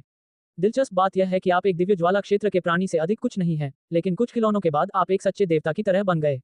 सुनहरा शेर बोला। उन्होंने उस व्यक्ति के शरीर से कुछ सजावट की वस्तुएं निकाली, उदाहरण के लिए एक हड्डी का हैपिन, बैंगनी सोने का मुकुट और अन्य चीजें। ये चीजें वास्तव में किसी की जादुई शक्ति और दाव समझ को मजबूत करने में सक्षम हैं। अच्छी चीजें। उस देवता को अंदर से बहुत दर्द हो रहा था जब उसने देखा कि सुनहरा शेर उन्हें इस तरह से ले जा रहा है। हालांकि उसने 1 इंच भी हिलने की हिम्मत नहीं की। शेहाओ ने उन्हें देखा। ये चीजें एजोर आर्मर और लॉन्ग लाइफ बैटल क्लोथ्स की तुलना में बहुत दूर थीं। मैं तुम्हें एक मौका दूंगा। रेन कबीले के सभी लोगों को पकड़ लो और मैं तुम्हें तुम्हारी जान देकर छोड़ दूंगा। शेहाओ ने कहा। बेशक वह उसे ऐसे ही जाने नहीं दे सकता था। शेहाओ के हाथ को ऊपर उठाकर इस देवता को कुछ थप्पड़ मारे गए और फिर कुछ बार घूंसे भी मारे गए और कहा गया कि अगर उसने भागने की कोशिश की तो शेर जल्द ही या बाद में हरकत करेगा। भले ही तुम मर जाओ, तुम्हारी आत्मा हमेशा के लिए एक सड़ते हुए शरीर के भीतर बंद रहेगी। शीहाओ ने उसे चेतावनी देते हुए कहा और उसे जल्दी से अपना काम पूरा करने को कहा। इस देवता ने जल्दी से सिर हिला दिया, ज्यादा कुछ कहने की हिम्मत न जुटाते हुए तुरंत अपने क्षत विक्षत शरीर को यहाँ से घसीट लिया, लोगों को पकड़ते हुए अपनी चोटों का इलाज किया। वह सचमुच डर गया था। वह निश्चित रूप से एक जानलेवा शैतान था, उसकी साधना अथाह थी। उसे लगा कि यह संभवतः एक उच्च स्तरीय सच्चा देवता था, शायद कोई स्वर्गीय देवता भी।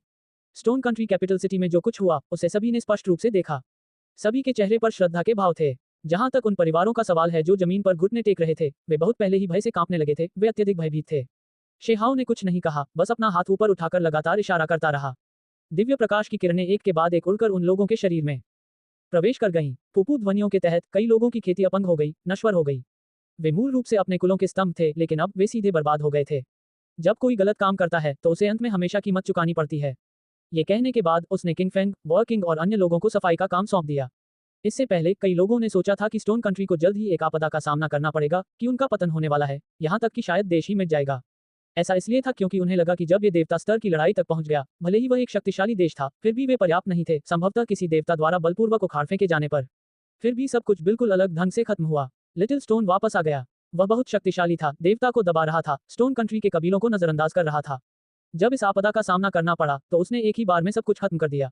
किंग फेंग, इनमें से कुछ कबीले कृतघ्न दुष्ट हैं, उनके साथ वैसा ही व्यवहार करो जैसा कि उनके साथ किया जाना चाहिए। शेहाओ ने कहा। स्वाभाविक रूप से उसे गुस्सा आया। जब वह वापस लौटा तो उसने इनमें से कुछ कुलों को बहुत महत्व दिया, उन्हें पर्याप्त लाभ दिए। हालांकि अंत में वे सबसे पहले बाहर निकल आए, विद्रोह कर दिया। प्रत्यक्ष रूप से इसमें शामिल एक भी व्यक्ति बच नहीं सका, सभी मौके पर ही अपंग हो गए और कभी भी ठीक नहीं हो सके। बाकी बचे लोगों में से कुछ की खेती बंद हो गई, कुछ को जेल भेज दिया गया। उस दिन स्टोन कंट्री ने सभी तरफ से खलबली मचा दी। छोटे पत्थर की वापसी के साथ ही एक बड़ी आपदा टल गई। शीहाओ से पहले तथाकथित महान अराजकता कुछ खास नहीं थी। जब उन्होंने कार्रवाई करने का निर्णय लिया तो यह पहले से ही स्पष्ट था कि इन कुलों को जड़ से उखाड़ दिया जाएगा तथा उनका अंत हो जाएगा। खबर फैल गई जिससे सभी पक्ष हिल गए। यह विशेष रूप से स्टोन कंट्री के लिए मामला था, सभी कबीले अपने सिर नीचे झुका रहे थे। सीमावर्ती लोगों ने स्पष्ट रूप से व्यक्त किया कि वे युवा स्टोन सम्राट का अनुसरण करना चाहते हैं। उस दिन वह देवता वापस आया और कुछ लोगों को वापस लाया। वे सभी रेन कबीले से थे, लेकिन दुर्भाग्य से कुछ ऐसे भी थे जिन्हें वापस नहीं लाया जा सका। इस देवता की अभिव्यक्ति गंभीर थी। कुछ समाचार लाते हुए उसने रेन कबीले की प्राचीन आकृति का प्रक्षेपण देखा, जिसके कारण वह चिंतित और भयभीत था। कोई बड़ी बात नहीं, अगर वह सचमुच बाहर निकलने की हिम्मत करता है तो मुझे बुला ले। शेहाओ ने उसका कंधा थपथपाया। इस घटना के बाद स्टोन कंट्री कैपिटल सिटी में हलचल मच गई। लिटिल स्टोन की वापसी की पुष्टि होने के बाद कुछ महान कबीले बेहद उत्साहित हो गए। कई आम नागरिकों ने भी उस समय शेहाओ की ताकत देखी थी। उसने पहले भी इस शहर की रक्षा करते हुए कुछ महान कुलों के खिलाफ लड़ाई लड़ी थी, जिसने उस पर बहुत गहरी छाप छोड़ी थी। रिपोर्टिंग, राजकुमारी कियान दौरे पर आई हैं। उस दिन कुछ लोग लगातार रिपोर्ट बनाने के लिए आ रहे थे। वे सभी पुराने दोस्त थे। जब उन्हें शेहाओ के निचले क्षेत्रों में लौटने के बारे में पता चला तो वे जल्दी से स्टोन कंट्री कैपिटल की ओर चल पड़े। उसी दिन कुछ बुरी खबरें भी आईं। पूर्वी क्षेत्र से भारी बारिश हो रही थी, बारिश और भी ज्यादा तेज होती जा रही थी, मानो आसमान से कोई नदी बरस रही हो। हाँ, रेन कबीले, उनके सच्चे देवता प्रकट हो गए हैं, बाहर आने वाले हैं। शेहाओ ने पूर्व की ओर देखा, उसके होठों के कोने पर एक ठंडी मुस्कान दिखाई दी। वह वास्तव में ये देखना चाहता था कि प्राचीन काल में जो प्राणी चला गया था, वह अपना प्रक्षेपण कहां से कर रहा था। अब चूंकि वह क्रोधित था, इसलिए उसे उस क्षेत्र में घुसकर देखने में कोई आपत्ति नहीं थी। अध्याय 1759 प्राचीन देवता आपदा। स्टोन कंट्री पूर्वी डिवीजन में भारी बारिश हुई, अविश्वसनीय रूप से भयंकर, आश्चर्यजनक रूप से भारी। पूरी दुनिया एक तालाब के अंदर थी। जो बारिश हुई वह वर्षा जल नहीं था जिसके बारे में लोग जानते थे, बल्कि वह विशाल गोले के समान था जो उछलते हुए आकाश से नीचे गिर रहे थे। जब वे जमीन पर उतरे तो पापा की आवाजें बहरा कर देने वाली थी, सफेद रंग की लहरें पैदा कर रही थी जो नदी के पानी की तरह बह रही थी। ये सब ऊपर के स्वर्ग से उतरकर देश में प्रवेश कर रहा था। ऐसा नजारा आमतौर पर कब देखने को मिलता है। सभी नागरिक बुरी तरह डरे हुए थे। पानी का स्तर लगातार बढ़ रहा था, देर सवेर घरों में पानी भर जाने वाला था। होंगलोंग, बिजली चमकने लगी और बादल गरजने लगे। भारी बारिश होने लगी जो और भी तेज होती गई। पूरी दुनिया अंधकार में डूब गई, काले बादल उमड़ पड़े, अंतहीन पानी बरसने लगा। आसमान से ऐसी बारिश हुई मानो दुनिया का अंत हो गया हो। शेहाओ ने तुरंत कदम बढ़ाया। रिपोर्ट मिलने के बाद वह तुरंत स्टोन कंट्री कैपिटल के आसमान में अपराध स्थल की ओर दौड़ पड़ा।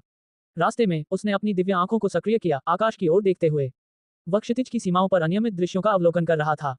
वास्तव में वह किस तरह का अस्तित्व था जो परेशानी पैदा कर रहा था। यह बेहद असामान्य था, उसकी कल्पना से अलग। वह निश्चित रूप से महान क्षमताओं वाला व्यक्ति था जिसे उसे गंभीरता से लेना था। क्या ये वास्तव में वर्षा देवता था? उसके पास वास्तव में इस प्रकार के तरीके थे? क्या ये हो सकता है कि प्राचीन काल से कोई वास्तव में यहाँ उतरने वाला था? शेहाओ ने ठंडे भाव से चारों ओर देखा। ये दुनिया और भी अंधकार में हो गई, अंततः एकदम काली हो गई। केवल बारिश ही बह रही थी जो भयानक तरीके से स्वर्ग से बरस रही थी। जमीन पर कई नागरिक चिल्ला रहे थे, लेकिन भारी बारिश के कारण उनकी आवाजें दब गईं। दुनिया काली हो गई थी, मानो यह नरक की दुष्ट खाई हो। अब कुछ भी दिखाई नहीं दे रहा था। ये सब और भी भयानक लग रहा था, मानो वे न्याय के दिन के अंत तक पहुंचने वाले थे। कच, आकाश में चांदी के रंग की बिजली चमक रही थी जो तुलना से परे विशाल थी, अंधेरे में चकाचौंध भरी चमक पैदा कर रही थी जिससे विशाल पृथ्वी का वास्तविक दृश्य प्रकट हो रहा था। भयंकर बारिश के कारण कुछ मकान ढहने की कगार पर थे। बहुत से लोग तेज होती बारिश से बचने के लिए छतों पर छिप गए। यहाँ तक कि घरों के बर्तन भी सड़कों पर उछल कूद कर रहे थे। कुछ लोग पहाड़ों की ओर भाग गए और ऊंचे स्थानों पर चले गए। हालांकि आसमान में एक के बाद एक चांदी के सांप उड़ते हुए उन क्षेत्रों की ओर बढ़ रहे थे जो बेहद डरावने थे। होंगलोंग, आखिरकार पहाड़ की चोटियां फट गईं। बिजली के वे चाप नीचे तक फैल गए जिससे हर जगह मलबा उड़ गया, विशाल पेड़ टूट कर गिर गए, विस्फोट हो गया। ये दृश्य भयावह था। हे भगवान, तुम ऐसा क्यों कर रहे हो? हमने क्या गलत किया? बहुत से लोग रो रहे थे, चीख रहे थे। वे जमीन पर घुटनों के बल बैठे थे, आसमान की ओर गिड़गिड़ा रहे थे, प्रार्थना कर रहे थे। कोई भी पहाड़ की चोटियों पर जाने की हिम्मत नहीं कर रहा था, नीचे छिप रहा था। हालांकि अगर वे ऐसा करते भी तो ये बेहद खतरनाक था। पहाड़ पर बाढ़ आने लगी थी। जहां तक मैदानी इलाकों के गांवों और कस्बों का सवाल है, साथ ही बड़ी आबादी वाले शहरों की बात है, तो सभी इमारतें डूबने वाली थी, उनमें से कुछ तो ढह भी चुकी थी। जहां तक निचले स्थानों की बात है तो कुछ घर अब दिखाई नहीं दे रहे थे क्योंकि वे पहले ही डूब चुके थे। स्टोन कंट्री का राजा अनैतिक और अत्याचारी है, स्वर्ग अपना निर्णय सुना रहा है।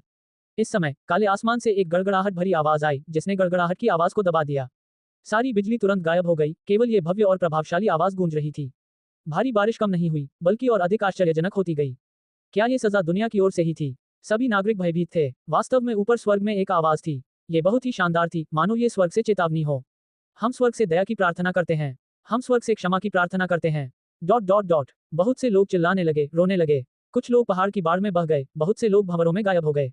दादाजी, वापस आ जाइए, एक युवती चिल्ला रही थी क्योंकि जो बुजुर्ग उसकी रक्षा कर रहा था वह उसी तरह एक लहर में बह गया था। माँ, नहीं, कृपया वापस आ जाओ। फटे पुराने कपड़े पहने एक 6 या 7 साल का बच्चा रो रहा था। उसने हाथ बढ़ाकर पानी की ओर हाथ बढ़ाया। अपने बेटे की रक्षा के लिए उसने उसे छत के उस हिस्से पर धकेल दिया जहां अभी तक पानी नहीं आया था, लेकिन ऐसा करते हुए वह खुद बह गई। बच्चे, एक बुजुर्ग व्यक्ति इतना चिंतित था कि उसके सिर की नसें फड़कने लगीं। ऐसा इसलिए हुआ क्योंकि उसका स्वस्थ और मजबूत बेटा उसे बचाने के लिए खुद बाढ़ में गिर गया। जमीन पर एक बड़ी त्रासदी घटित हो रही थी। हालांकि आसमान में वह आवाज बंद नहीं हुई, अभी भी जोर से गूंज रही थी। देश का सम्राट अत्याचारी है, स्वर्ग का क्रोध उतर रहा है, लोगों को चेतावनी दे रहा है कि स्टोन कंट्री का सम्राट दुष्ट और दुष्ट है, उसके पापों को क्षमा नहीं किया जा सकता। बारिश तेज होती गई, साथ ही बिजली भी चमकने लगी। हर किसी ने एक ऐसा चेहरा देखा जो अतुलनीय रूप से विशाल था, जो नीचे की हर चीज को ठंडे मन से देख रहा था, इस बाढ़ की त्रासदी को देख रहा था, पीड़ा के दृश्यों को अनदेखा कर रहा था। पृथ्वी पर बहुत से लोग घबरा गए और डर गए। इन सभी वर्षों में स्टोन कंट्री ने बहुत अच्छा मौसम देखा, देश समृद्ध रहा और लोग शांति से रहे। फिर भी अब इस प्रकार की आपदा अचानक आ गई जिससे वे हतप्रभ रह गए और भय में डूब गए। बहुत से लोग बेहोश हो गए। स्वर्ग का दंड, इतना बड़ा न्याय, कौन नहीं डरेगा? बस कुछ लोग भ्रमित थे। क्या स्टोन कंट्री दिन प्रतिदिन समृद्ध नहीं हो रही थी? ऐसा क्यों हो रहा था? क्या ये हो सकता है कि स्टोन सम्राट ने वास्तव में स्वर्ग को नाराज करने वाला कुछ किया हो? भले ही पत्थर सम्राट ने पाप किया हो, लेकिन इसका हमसे कोई लेना देना नहीं है। हे भगवान, कृपया हमें माफ कर दो। कुछ लोग चिल्ला उठे, देवताओं, दया करो, हम अज्ञानी हैं, हमें समझ में नहीं आ रहा कि अक्षम शासक पाषाण सम्राट ने कैसी गलती की है, कृपया हम सबको क्षमा कर दो। जमीन पर लोग दया की गुहार लगा रहे थे। हाँ, अभी भी पर्याप्त नहीं है। इस नीरस दुनिया में जब बिजली चमकती है तभी वह विशाल ठंडा चेहरा दिखाई देता है। यह अभी भी पर्याप्त नहीं है। फिर उसने धीमी आवाज में कहा, नश्वर दुनिया में खून और अराजकता अभी भी पाप है, अभी भी काफी गहरा नहीं है। अगर पूरे निचले क्षेत्र ऐसे ही हैं, तो निश्चित रूप से मुझ पर और हुआन के शरीर पर जबरदस्त कर्म लागू होगा। हुआंग को दाव प्राप्त करने के साथ कोई भाग्य नहीं है। मैं एक कबीले का सदस्य हूँ, सबसे शक्तिशाली नहीं। हालांकि आज मेरी शक्ति सबसे बड़ी है, उसने ठंडे स्वर में कहा। उसकी आवाज अविश्वसनीय रूप से ठंडी और गहरी थी। वर्षा देवताओं का ये सदस्य धीमे स्वर में बोल रहा था। वह जो करना चाहता था वह बहुत महान था, जिसमें कर्म भी शामिल था। भले ही हुआंग पर लागू होने वाले प्रभाव कम थे, फिर भी उसे उन्हें करना था। वह मूल रूप से एक बुरी तरह से घायल शरीर था, साधना पथ कठिन था, यहाँ तक कि उसका जीवित रहना भी अनिश्चित था। वह स्वर्ग के जादूगर की राह को काटने के लिए सबसे घिनौने तरीकों का इस्तेमाल कर रहा था।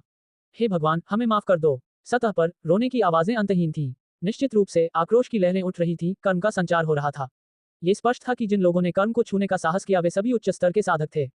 सामान्य लोग इसके संपर्क में आने के लिए कैसे तैयार हो सकते थे? ये बिल्कुल शिहाओ के खिलाफ किया गया था, बिना किसी रोक टोक के, सबसे ज्यादा ताकत के साथ, सबसे घिनौने तरीकों से किया गया। कम से कम ये दाव को प्राप्त करने के उसके रास्ते को बंद करने वाला था। शिहाओ तीव्र गति से आता हुआ अंतहीन बारिश के बीच पहुंचा। खबर मिलने से लेकर यहां पहुंचने तक उसने एक पल भी समय बर्बाद नहीं किया। लेकिन बारिश बहुत तेज थी, इतनी कम बारिश ही पूरी धरती को डुबाने के लिए काफी थी। एकमात्र सौभाग्यपूर्ण बात यह थी कि पहाड़ी बाढ़ ने सर्वाधिक आबादी वाले स्थानों पर आक्रमण नहीं किया। बेशर्म साधक, इस दुनिया में उत्पात मचा रहा है, दंड के योग्य हो। शिहाओ ने दहाड़ लगाई, उसकी आवाज आसमान और धरती पर गूंज उठी। फिर उसने कार्रवाई की। एक मुट्ठी बाहर निकली, आसमान को चीरती हुई। शानदार रोशनी आसमान को रोशन कर रही थी, अंधेरे को चकनाचूर कर रही थी। उसके पास शांत रहने का कोई रास्ता नहीं था। यह मूल रूप से रेन कबीले के साथ उसकी दुश्मनी थी, फिर भी अंत में दूसरे पक्ष के देवता ने वास्तव में महान पृथ्वी के प्राणियों को नुकसान पहुंचाया। क्या वह एक पूरे क्षेत्र को नष्ट करने की कोशिश कर रहा था? होंगलोंग, आकाश और पृथ्वी टूट गए, महान वर्षा का एक बड़ा हिस्सा गायब हो गया। शिहाओ की मुट्ठी में अद्वितीय यांग बल था, जिससे आसमान में काले बादल फट गए और बिखर गए, दूर तक चले गए। हो, सुनहरा शेर आ गया। शिहाओ के आदेश पर उसने अपना मुंह खोला और फूंक मारी। सारे बादल समुद्र की ओर भागे। शिहाओ ने खुद बहुत जादुई शक्ति का इस्तेमाल किया। उसके हाथों ने मुहरें बना ली। उसी क्षण धरती का सारा पानी आसमान में आ गया, सारी बड़ी लहरें, पहाड़ की बाढ़ और बारिश का पानी सतह से चला गया। शक्ति के तात्कालिक प्रदर्शन ने पृथ्वी पर नरक के इस दृश्य को समाप्त कर दिया। सभी लोग अचंभित हो गए। जमीन पर पीड़ा की चीखें बंद हो गईं। सभी ने आसमान की ओर देखा। एक युवक के हाथ आसमान की ओर उठे हुए थे, उसकी उंगलियों के सिरे चमक रहे थे, जिससे पहाड़ की बाढ़ आसमान में आ गई। पानी वाष्पित हो गया। इस युवक ने इस बारिश की विपत्ति को समाप्त कर दिया।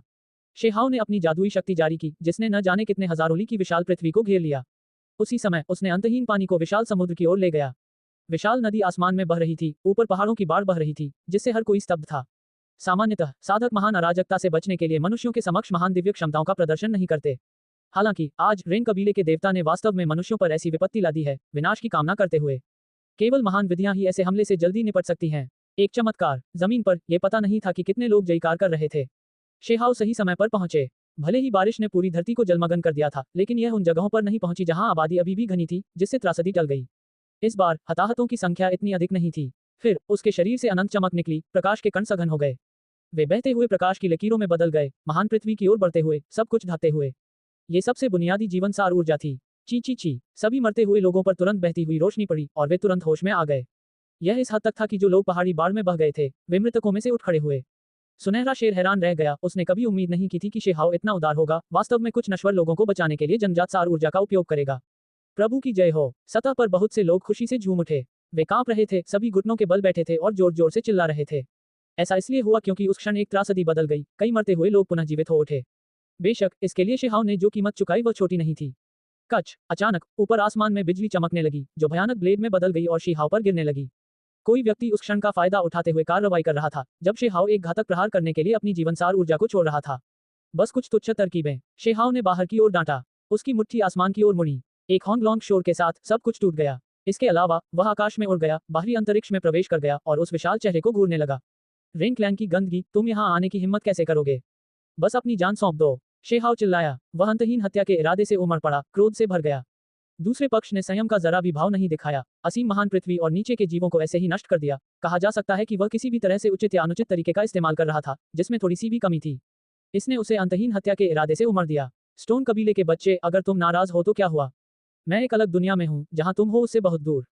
तुम मेरा क्या कर सकते हो? वह स्पष्ट चेहरा ठंडा और भावहीन था। उसके होठों के कोनों से एक ठंडी मुस्कान लटक रही थी, जो बेफिक्र थी। शिहाओ की निगाहें ठंडी थीं। वह जानना चाहता था कि रेन कबीले के प्राचीन देवता किस क्षेत्र में थे, और अब वह इस व्यक्ति के माध्यम से पता लगा सकता था। अब तुम बस रेंग कर आ सकते हो। शिहाओ चिल्लाया। उसने अनंत जादुई शक्ति का इस्तेमाल किया, लगातार निशान बनाते हुए। अनगिनत व्यवस्था की जंजीरें उड़कर उस विशाल चेहरे के चारों ओर घूमती हुई उसे नीचे खींच रही थी। तुम जो करने की कोशिश कर रहे हो, वह है दायरे पार करना। अगर तुम मुझे पकड़ना चाहते हो, तो तुम्हें कभी मौका नहीं मिलेगा। रेन कबीले के देवता ने ठंडी हंसी के साथ कहा, उसका मजाक उड़ाते हुए। शेहाओ ने एक शब्द भी नहीं कहा, लगातार अलग अलग प्राचीन तरीकों को बदलते रहे। अंत में दूसरा पक्ष अचानक नीचे आ गया। नहीं, असंभव। रेन कबीले के देवता अचानक चिल्लाए। वह विशाल चेहरा स्पष्ट हो गया, उसे करीब खींचा जा रहा था, शेहाओ की ओर बढ़ रहा था। शेहाओ उसे घसीटने की जल्दी में नहीं था, बल्कि उसने अपना हाथ उठाया और उसके चेहरे पर जोरदार तमाचा जड़ दिया। अध्याय 1760 एक और क्षेत्र। ये थप्पड़ बहुत जोरदार और स्पष्ट था, जिससे पूरा आकाश गड़गड़ाहट की तरह हिल गया। मुख्य कारण यह था कि यह चेहरा बहुत बड़ा था, एक राजसी पहाड़ की तरह। इस बीच तार का तार स्वाभाविक रूप से भी बड़ा हो गया, जिससे स्वर्ग और पृथ्वी ढक गए। यही कारण था कि जो ध्वनि उत्पन्न हुई वह इतनी आश्चर्यजनक थी। धरती पर प्रलय थम गया। बाढ़ के विलीन होते ही सबने आकाश की ओर देखा। सभी ने ये दृश्य देखा। उस क्षण सभी लोग अचंभित हो गए। ये ज्यादातर नश्वर लोग थे, लेकिन कुछ साधक भी थे। वे सभी अचंभित थे। ये समझना जरूरी था कि अभी अभी दुनिया में चारों तरफ अंधेरा था, बारिश हो रही थी जैसे कि न्याय का दिन हो। सब कुछ ठीक उसी डरावने चेहरे की वजह से था, लेकिन अब उसे चेहरे पर तमाचा मारा गया था, और वह भी बिल्कुल साफ साफ। प्रभु की जय हो। एक देवता। जमीन पर मौजूद सभी नागरिक चिल्लाने से खुद को रोक नहीं पाए और फिर उनके दिल और भी ज्यादा कांप उठे। उनमें से कुछ लोग प्रार्थना में बोल रहे थे, कुछ झुके हुए थे, सभी बहुत ज्यादा हिल गए थे। बेशक कुछ ऐसे भी थे जो खुलकर बोलने की हिम्मत नहीं जुटा पाए, लेकिन वे अंदर से अविश्वसनीय संतुष्टि महसूस कर रहे थे और वास्तव में अपनी बात खुलकर कहना चाहते थे। वे जानते थे कि यह आपदा उस चेहरे के कारण आई थी। यह एक अविश्वसनीय रूप से शक्तिशाली अस्तित्व था जो स्टोन एम्परर से बदला लेने के लिए स्टोन कंट्री के नागरिकों पर विनाश की कामना कर रहा था। सतह पर पीड़ित लोग स्वाभाविक रूप से नाराज थे। अंत में ये स्टोन सम्राट था जिसने उन्हें बचाया, इसलिए कौन अच्छा था और कौन बुरा, यह अधिक स्पष्ट नहीं हो सकता था। क्या ये सचमुच स्टोन एम्परर है? यह अतीत का युवा मानव सम्राट है। ऐसा इसलिए था क्योंकि वहां बहुत से साधक दौड़े चले आए थे, जो अब शेहाओ की पहचान उजागर कर रहे थे तथा लोगों के प्रश्नों का उत्तर दे रहे थे। मैं बस इतना जानता था कि स्टोन कंट्री की समृद्धि के लिए, जैसा कि अभी है, एक महान व्यक्ति की जरूरत थी जो हम पर नजर रखे। हमारा देश दिन ब दिन समृद्ध होता जा रहा है, लोग शांति से रह रहे हैं, तो ये स्वर्ग के क्रोध को कैसे झेल सकता है? यह एक महान दानव है जो परेशानी पैदा करने आया है। मैं महान सम्राट से इस राक्षस को मारने की प्रार्थना करता हूँ। अंततः सतह पर मौजूद लोगों ने चिल्लाना शुरू कर दिया। अब उन्हें डर नहीं लग रहा था, क्योंकि आसमान में अधिक से अधिक साधक दिखाई दे रहे थे जो अब एक संरचना बना रहे थे। प्रकाश बिखर गया, इस जगह की रक्षा कर रहा था। वॉर किंग, पिंक किंग और स्टोन कंट्री के अन्य विशेषज्ञ सभी आए। यहाँ पर सुनहरा शेर भी था। वह बहुत ही सहज था, उसका पूरा फर चमकीला था। उसने अपना खूनी मुंह खोला और सीधे उस बड़े चेहरे की ओर लपका। ऊपर आसमान में वह चेहरा अविश्वसनीय रूप से क्रोधित था, साथ ही थोड़ा घबराया हुआ भी था। शेहाओ की हथेली ने उसे तब तक मारा जब तक कि उसे तारे दिखाई नहीं देने लगे। इसके अलावा वह भाग भी नहीं सका, जिससे वह भयभीत हो गया। ये तो बस एक प्रक्षेपण था जो विभिन्न क्षेत्रों में फैला था, तो उसे क्यों रोका गया? वह वहां से निकल नहीं सकता था, क्योंकि उसे दिव्य व्यवस्था की जंजीरों में जकड़ा गया था। वे हर जगह थी, उसे यहाँ फंसाए हुए थी, जिससे वह बच नहीं सकता था। शेहाओ ने उसे घूर कर देखा, अब उसे ध्यान से जांचना शुरू कर दिया। जब उसने अपनी हथेली वापस खींची, तो उसे इस व्यक्ति के रहस्यों के बारे में थोड़ा बहुत समझ में आया। वह बेहद मजबूत था, वास्तव में कमजोर नहीं था, लेकिन यह निश्चित रूप से उसका असली शरीर नहीं था, बल्कि ईश्वरीय इच्छा का अवतार था। तथाकथित प्रक्षेपण अपनी इच्छा और जादुई शक्ति को इस संसार में डालने के अलावा और कुछ नहीं था, उसे इस क्षेत्र में प्रकट करना। बोलो, ये कैसी दुनिया है? शीहाओ ने पूछा। प्राचीन युग के उन लोगों के संबंध में जो रेन कबीले के देवता थे, शेहाओ को विश्वास था कि वे 3000 प्रांतों में प्रवेश नहीं कर पाए थे, क्योंकि उन्होंने पहले भी जांच की थी। वहां लोगों का ये समूह कभी नहीं था। तुम्हें कुछ नहीं पता, तुम समझ नहीं पाओगे। रेन कबीले के देवता ने सीधे तौर पर यह कहा, थोड़ा अहंकार लेकर तिरस्कार से भरा हुआ। तुम जैसे लोगों से बात करना वाकई थकाऊ है। तुम्हें लगता है कि तुम इतने ही हो, लेकिन असल में तुम में ऐसा क्या खास है? शेहाओ ने बहुत सीधा कहा। पाकी आवाज के बाद उसने एक और थप्पड़ मारा, इस बार और भी जोर से और साफ। नीचे स्टोन कंट्री के सभी लोग एक दूसरे को निराशा में देख रहे थे। ये देवताओं के बीच की लड़ाई थी। क्या सभी देवता ऐसे ही होते हैं? उन्हें लगा कि छोटा पत्थर बिल्कुल नहीं बदला है। तब वह एक राक्षस था, अब भी वैसा ही है। जब किसी प्राचीन देवता का सामना होता है तो उसका रवैया बिल्कुल वैसा ही होता है। वह कहने के बाद तुरंत थप्पड़ मार देता है, बिल्कुल परवाह नहीं करता। आखिर कौन अहंकारी हो रहा था, कौन किसका तिरस्कार कर रहा था? अभी रेन कबीले के देवता ने इसे सबसे सीधे तौर पर महसूस किया। उसका चेहरा तुरंत लाल हो गया, ज्वाला की एक लहर जल रही थी। वह एक वर्षा देवता था, फिर भी अब उग्र लपटें उठ रही थी, उसके पूरे चेहरे से सफेद धुआं निकल रहा था। वह वास्तव में बहुत क्रोधित था। प्राचीन काल के देवता इस तरह शक्तिशाली रूप से प्रकट हुए, फिर भी उन्हें पीड़ा सहनी पड़ी। इस बात की पीढ़ी के बदमाश ने उनके चेहरे पर 2 बार थप्पड़ मारे। कैसी गरिमा, कैसी प्रतिष्ठा, सब कुछ खत्म हो गया। बच्चा, तुम। रेन कबीले के देवता को लगा जैसे उसका दिल और फेफड़े फट जाएंगे। शेहाओ ने उसे घूर कर देखा, उसकी आंखें ठंडी थीं। वह खुद पर भी विचार कर रहा था। जब उसने पहले रेन कबीले का सामना किया था, तब उसने जो सीखा था उसके अनुसार रेन कबीले की पिछली हालत बहुत खराब होनी चाहिए। उसे याद आया कि अतीत में रेन कबीले ने बड़ी मुश्किल से रेन देवता से संपर्क किया था। वह अविश्वसनीय रूप से कमजोर था, जिससे एक शून्य छवि उत्पन्न होती थी जो कभी भी बिखर सकती थी। उस समय रेन कबीले के लोगों को यह भी संदेह था कि शायद उम्र के कारण उनके रेन देवता का निधन हो जाएगा और वे अब और जीवित नहीं रह पाएंगे। बाद में रेन कबीले को पता चला कि रेन देवता एक विशेष क्षेत्र में इसलिए था क्योंकि उसकी हालत बहुत खराब थी, जिसके कारण वह इतना कमजोर था, खुद का बचाव करने में असमर्थ था। ये वो बातें थी जो शेहाओ को पहले से ही पता थी जब उसने रेन कबीले का सामना किया था, ऐसी चीजें जो उसने व्यक्तिगत रूप से अनुभव की थी। उस समय वह बेहद जंगली था, यहाँ तक कि उसने अपना मुंह खोलकर रेन कबीले में छोड़े गए रेन देवता के खंडित आदेश को चबा लिया था। जिस दुनिया में आप रहते हैं वह उस समय बहुत खतरे में थी, और अब ऐसा लगता है कि कुछ ऐसा हुआ है जिससे आपकी स्थिति बेहतर हो गई है। शेहाव ने कहा, इस प्रकार का अनुमान अत्यंत स्पष्ट था, अन्यथा वर्तमान वर्षा देवता इस प्रकार कैसे प्रकट हो सकते हैं, फिर भी इतने बड़े पैमाने पर वर्षा करने में सक्षम है, इतनी बड़ी आपदा उत्पन्न कर सकते हैं। फिर इससे पहले कि रेन देवता कुछ कह पाते, शेहाव ने उस बड़े चेहरे पर फिर से कई वार किए। ये पूरी तरह से सिर्फ अपनी नाराजगी जाहिर करने के लिए था। ऐसा इसलिए था क्योंकि यह वर्षा देवता पूरी तरह से अनियंत्रित था, उसका कोई आधार नहीं था, वह मनुष्यों के प्रति भी इतना क्रूर था। क्या ये व्यक्ति देश के सभी जीवों को मिटाने की योजना बना रहा था? यही कारण था कि जब शिहाव ने कार्रवाई की तो उसने कोई संयम नहीं दिखाया, उसने अपनी मर्जी से उसे थप्पड़ मारे, इस देवता को सबके सामने इस तरह अपमानित किया। क्या तुम सच में प्राचीन काल के रेन कबीले के देवता हो? शिहाव ने कोमल आवाज में पूछते हुए उसे थप्पड़ मारा। रेन कबीले का देवता बस पागल होने वाला था। यह एक प्रकार का अपमान था जो उसने पहले कभी नहीं झेला था, अपने जीवन में कभी इतना उदास महसूस नहीं किया था। उसका प्रक्षेपित चेहरा फंस जाना एक बात थी, फिर भी दूसरी पार्टी ने उसे अपनी इच्छानुसार पीटा, ये सजा वास्तव में थोड़ी बहुत दयनीय थी। वह रेन कबीले का देवता है। नीचे वारकिंग बोला। उसने पहले भी रेन कबीले द्वारा प्रतिष्ठित मूर्ति देखी थी, वह इस चेहरे के समान थी। तुम बेशर्म बुरी चीज हो, क्या तुम जानते भी हो कि इंसान कैसे बनना है? अतीत में तुम इस देश की धरती से भी चले गए थे, फिर भी तुम इस तरह से उसका बदला चुका रहे हो, अनगिनत लोगों को मौत के घाट उतारना चाहते हो। शेहाव ने और भी अधिक बल लगाना शुरू कर दिया, क्रूरतापूर्वक उसके मुंह पर वार किया। सतह पर तो हर कोई स्तब्ध था, आम नागरिकों की तो बात ही छोड़िए, यहाँ तक कि साधक भी स्तब्ध होकर एक दूसरे को देख रहे थे। मूलतः यह एक अत्यंत गंभीर मामला था, वर्षा देवता ने लगभग अनगिनत लोगों का नरसंहार कर दिया था, फिर भी अंत में स्टोन सम्राट के कार्यों ने इसे एक नाटक जैसा बना दिया। वह सबके सामने एक देवता के मुंह पर तमाचा मार रहा था। इसके अलावा इतने अपमानजनक तरीके से इसने वास्तव में उनकी सारी जानकारी को तहस नहस कर दिया। युवा पीढ़ी, मुझे इस तरह अपमानित करके भविष्य में तुम्हारा अंत अच्छा नहीं होगा। मेरे रेन कबीले की समृद्धि और शक्ति ऐसी चीज नहीं है जिसकी तुम कल्पना भी नहीं कर सकते। प्राचीन देवता भी चिंतित हो गए, वे मारे गए और मूर्ख बन गए। वे लगातार दहाड़ते रहे। दुर्भाग्यवश वह बड़ा चेहरा हिलने डुलने में असमर्थ था। जब शेहाव ने ये सुना तो उसका मन तुरंत हिल गया। वह कैसी दुनिया थी? क्या रेन कबीले का वहां बहुत प्रभाव था? मुझे मत बताओ कि वहां वास्तव में असाधारण प्राचीन पृथ्वी का एक टुकड़ा था। प्राचीन काल में जो विशेषज्ञ देवता बन गए थे उनमें से कुछ ही 3000 प्रांतों में गए, लेकिन उनमें से अधिकांश लुप्त हो गए। क्या ऐसा हो सकता है कि वे सभी वहां थे? मैं तुम्हें एक मौका दूंगा, ईमानदारी से बोलो, शेहाव ने सवाल किया। वह उस क्षेत्र के बारे में जानना चाहता था। सपने देखते रहो, वर्षा देवता चिल्लाया। शेहाव ने कुछ और नहीं कहा। एक और दौर के तमाचों के बाद उसने अपनी चेतना के सागर को खोजना शुरू कर दिया। हां, ठीक उसी क्षण आकाश का गुंबद कांप उठा। इस वर्षा देवता को बांधने वाली दिव्य व्यवस्था की जंजीरें तनी हुई थी, मानो टूटने ही वाली थी। क्षेत्र की दीवार की शक्ति। शेहाव ने भौहें सिकोड़ी। ये वर्षा देवता का बहुत शक्तिशाली होना नहीं था, बल्कि दूसरी तरफ की शक्ति थी जो इस तरफ की हर चीज को प्रभावित कर रही थी। ऐसा इसलिए था क्योंकि यह स्थान एक निश्चित क्षेत्र के निकट था। इस स्थान पर एक विशेष स्थानिक नोड था जो इन दोनों दुनियाओं को एक दूसरे के इतने करीब रखता था कि इससे सरल संचार भी संभव हो जाता था। बेशक ये केवल व्यक्ति की आध्यात्मिक चेतना के प्रवाह तक ही सीमित था। उसने देखा कि वर्षा देवता असीम शक्ति की लहर द्वारा दूसरी ओर खींचे जाने के कारण वापस लौटने वाले थे। शेहाव शून्य में बैठा था और उसकी रक्षा स्वर्ण सिंह कर रहा था। फिर उसने सीधे कार्रवाई की। उसकी आदिम आत्मा उसके शरीर से निकल गई, तलवार की कोर लेकर सीधे आगे की ओर दौड़ी। हे भगवान, तुम्हें ऐसा नहीं करना चाहिए। पत्थर सम्राट। बहुत से लोग घबराकर चिल्लाने लगे, उन्हें बहुत आश्चर्य हुआ। उन्होंने सोचा भी नहीं था कि छोटा पत्थर ऐसा करने की हिम्मत करेगा। शेहाव एक क्षेत्र को पार कर रहा था, अधिक सटीक रूप से कहें तो वह एक प्रक्षेपण पर जादू कर रहा था तथा दूसरे क्षेत्र में प्रवेश करना चाहता था। हमेशा उच्च स्तरीय लोगों के चेहरे ही दिखाए जाते थे, लेकिन अब ये पूरी तरह से उलट गया था। ये बेहद खतरनाक था, अनिश्चितता से भरा हुआ। उसी समय सभी ने देखा कि शेहाव की आदिम आत्मा उसके शरीर को छोड़ रही है। ये किसी की दिव्य इच्छा के एक हिस्से को छोड़ने जैसा नहीं था, बल्कि आदिम आत्मा का एक पूरे के रूप में पार जाना था। इसमें कोई बुराई नहीं है। शेहाव को कोई आपत्ति नहीं थी। उसने सुनहरे शेर से अपने शरीर की ठीक से रक्षा करवाई थी, उसे किसी और चीज से डर नहीं था। वह दूसरी तरफ भी गया, अमर क्षेत्र में प्रवेश किया। इस प्राचीन क्षेत्र की ओर उसे कोई डर नहीं लगा। साथ ही वह केवल कुछ समय के लिए ही अंदर जा रहा था, रेन देवता की आदिम आत्मा का पीछा करते हुए उसके असली शरीर को मारने के लिए।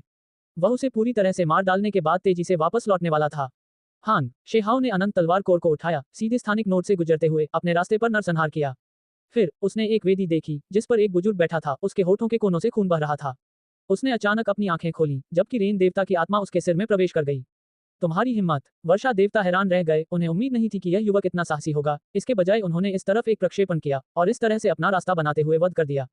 शीहाव को स्वर्ग और पृथ्वी सार ऊर्जा का एक समुद्र महसूस हुआ, जो बहुत समृद्ध था, 3000 प्रांतों से भी अधिक समृद्ध। ये निश्चित रूप से एक सामान्य जगह नहीं थी। मैं हिम्मत क्यों नहीं कर सकता? शेहाव ने कहा, उसकी आवाज ठंडी थी। उसने शक्तिशाली ताकत दिखाई, हमला किया। वर्षा देवता ने तुरंत कार्रवाई की, शेहाव से लड़ाई की। हालांकि भले ही वह एक प्राचीन देवता था जिसने अनंत समय तक साधना की थी, उसकी साधना अत्यंत गहरी थी, फिर भी वह पर्याप्त नहीं था। शीहाव ने तुरंत उसे दबा दिया, अपनी तलवार उसके माथे पर दबा दी। होंगलोंग। इसके तुरंत बाद दूर से ब्रह्मांड से तेज प्रकाश निकला जिसने सभी दिशाओं को चौंका दिया। एक शक्तिशाली दैवीय इच्छाशक्ति उतार चढ़ाव से भरी हुई थी। शेहाओ ने इसे स्पष्ट रूप से देखा। यह एक दिव्य इच्छा थी, एक विशेषज्ञ की दिव्य जागरूकता जो इस आकाशीय पिंड के ऊपर से गुजरी। ये सितारों के समुद्र से उड़कर पास पहुंची। शीहाओ को कोई डर नहीं लगा, क्योंकि वह सच्चा विशेषज्ञ अज्ञात था कि कहाँ था। ये तो केवल ईश्वरीय इच्छा का एक धागा था जो यहाँ भटक रहा था। ये ईश्वरीय इच्छा सचमुच अत्यंत शक्तिशाली, अविश्वसनीय रूप से शक्तिशाली थी। हालांकि अगर कोई उसे दबाने के लिए दैवीय इच्छा की एक किरण उधार लेना चाहता था तो यह असंभव था। शेहाओ ने यहाँ आने की हिम्मत की, इसलिए स्वाभाविक रूप से उसके पास खुद को बचाने के तरीके थे। उसने अनंत तलवार कोर को उठाया। वो, यह आश्चर्य की बात है। तुम्हें वह हुआंग होना चाहिए। ये दिव्य इच्छा चौंक गई। उसी समय शेहाओ ने तारों के क्षेत्र में एक बंद भूमि देखी जो चमकीली और भव्य थी। समय समय पर दिव्य इंद्रधनुष दिखाई देते थे जो चारों ओर घूमते थे। ब्रह्मांड में एक प्राचीन द्वार बंद था। शेहाओ ने भौहें सिकुड़ी, थोड़ा आश्चर्यचकित हुआ। कुछ ही देर बाद वह चौंक गया। यह एक ऐसा रास्ता था जो उसने 3000 प्रांतों के अमर मकबरे में देखा था। उसने ठंडी हवा में सांस ली। भविष्य में एक अकल्पनीय अस्तित्व अमर कब्र के माध्यम से चीजों को ठीक करने के लिए वापस आएगा। क्या ये संभव है कि ये द्वार भी ऐसा ही मार्ग हो जो वर्जित अस्तित्व की वापसी को प्रेरित करेगा? अगर अमर क्षेत्र फिर से नहीं खुलता, फिर से प्रकट होने वाला होता, तो ये जगह मौत की भूमि बन जाती। रेंग कबीले के साधकों का भी इसमें थोड़ा योगदान है। आखिरकार उन्होंने इतने लंबे समय तक अन्य साधकों के साथ मिलकर इसकी देखभाल की है। उस दिव्य इच्छा ने चमकदार चमक से ध्वनि प्रेषित की। कितनी अफसोस की बात है, तुम अमरता को तोड़ने वाले अभिशाप से पीड़ित हो गए, वरना तुम्हारी प्रतिभा के साथ तुम्हारे पास अमरता के क्षेत्र में प्रवेश करने का मौका होता। अभी 9 स्वर्ग 10 पृथ्वी सभी बेजोड़ बीज चुन रहे हैं। जब शेहाओ ने ये शब्द सुने तो वह स्वाभाविक रूप से चौंक गया। ये वह जानकारी थी जिसके बारे में उसे पहले पता नहीं था। आपने एक बेहतरीन अवसर खो दिया है। अगर आपका शरीर सुरक्षित होता तो आप अपनी ही उम्र के किसी युवा गुरु के साथ चल सकते थे। अगर आपका स्वभाव ठीक है तो भविष्य में आपको बहुत लाभ होगा। जब शेहाओ ने ये शब्द सुने तो उसका चेहरा तनावग्रस्त हो गया। वह कुछ भी नहीं बोला। अब किसने उसे उनका अनुसरण करने की हिम्मत दी? उसने इस व्यक्ति का सामना ठंडेपन से किया। अध्याय 1761 जटिल महायुग। भले ही ये किसी दूसरे के साथ साथ चलने जैसा ही था, सेवक के रूप में नहीं बल्कि अनुयायी के रूप में, ये फिर भी एक ऐसा विकल्प था जिसे हुआन कभी नहीं अपनाएगा। इतने सालों के बाद वह शक्तिशाली रूप से आगे बढ़ चुका था। वह किस तरह के लोगों से नहीं मिला था, किस तरह के विरोधियों से नहीं लड़ा था। उसने दूसरे पक्ष के सम्राट कुलों को चुनौती देने की हिम्मत भी की, खून से लथपथ होकर लड़ने की। तथाकथित युवा स्वामी कौन थे? उन्होंने उन्हें बिल्कुल भी मान्यता नहीं दी। युवक, तुम्हें ये समझना होगा कि व्यापक दुनिया में तुमसे ज्यादा प्रतिभाशाली लोग हैं। ये दुनिया तुम्हारी कल्पना से कहीं ज्यादा जटिल है। तुम सोच सकते हो कि तुम्हारे पास स्वर्ग को भेदने की प्रतिभा है जो अब बेजोड़ है ना? मैं तुम्हें पूरे विश्वास के साथ बता सकता हूं कि तुम्हारी दुनिया से निकलने वाले सभी प्राणी, चाहे कितने भी तेजस्वी क्यों न हो, अमरता के मार्ग पर उनमें से एक भी राजा बनने का दावा नहीं कर पाया। वे सभी अंत में पराजित होंगे। इस व्यक्ति ने ये शब्द आत्मविश्वास से कहे, लेकिन ऐसा लग रहा था जैसे हवा के झोंके धरती को तहस नहस कर रहे हों, ठंडी हवा बह रही हो जिससे दिल कांप रहा हो।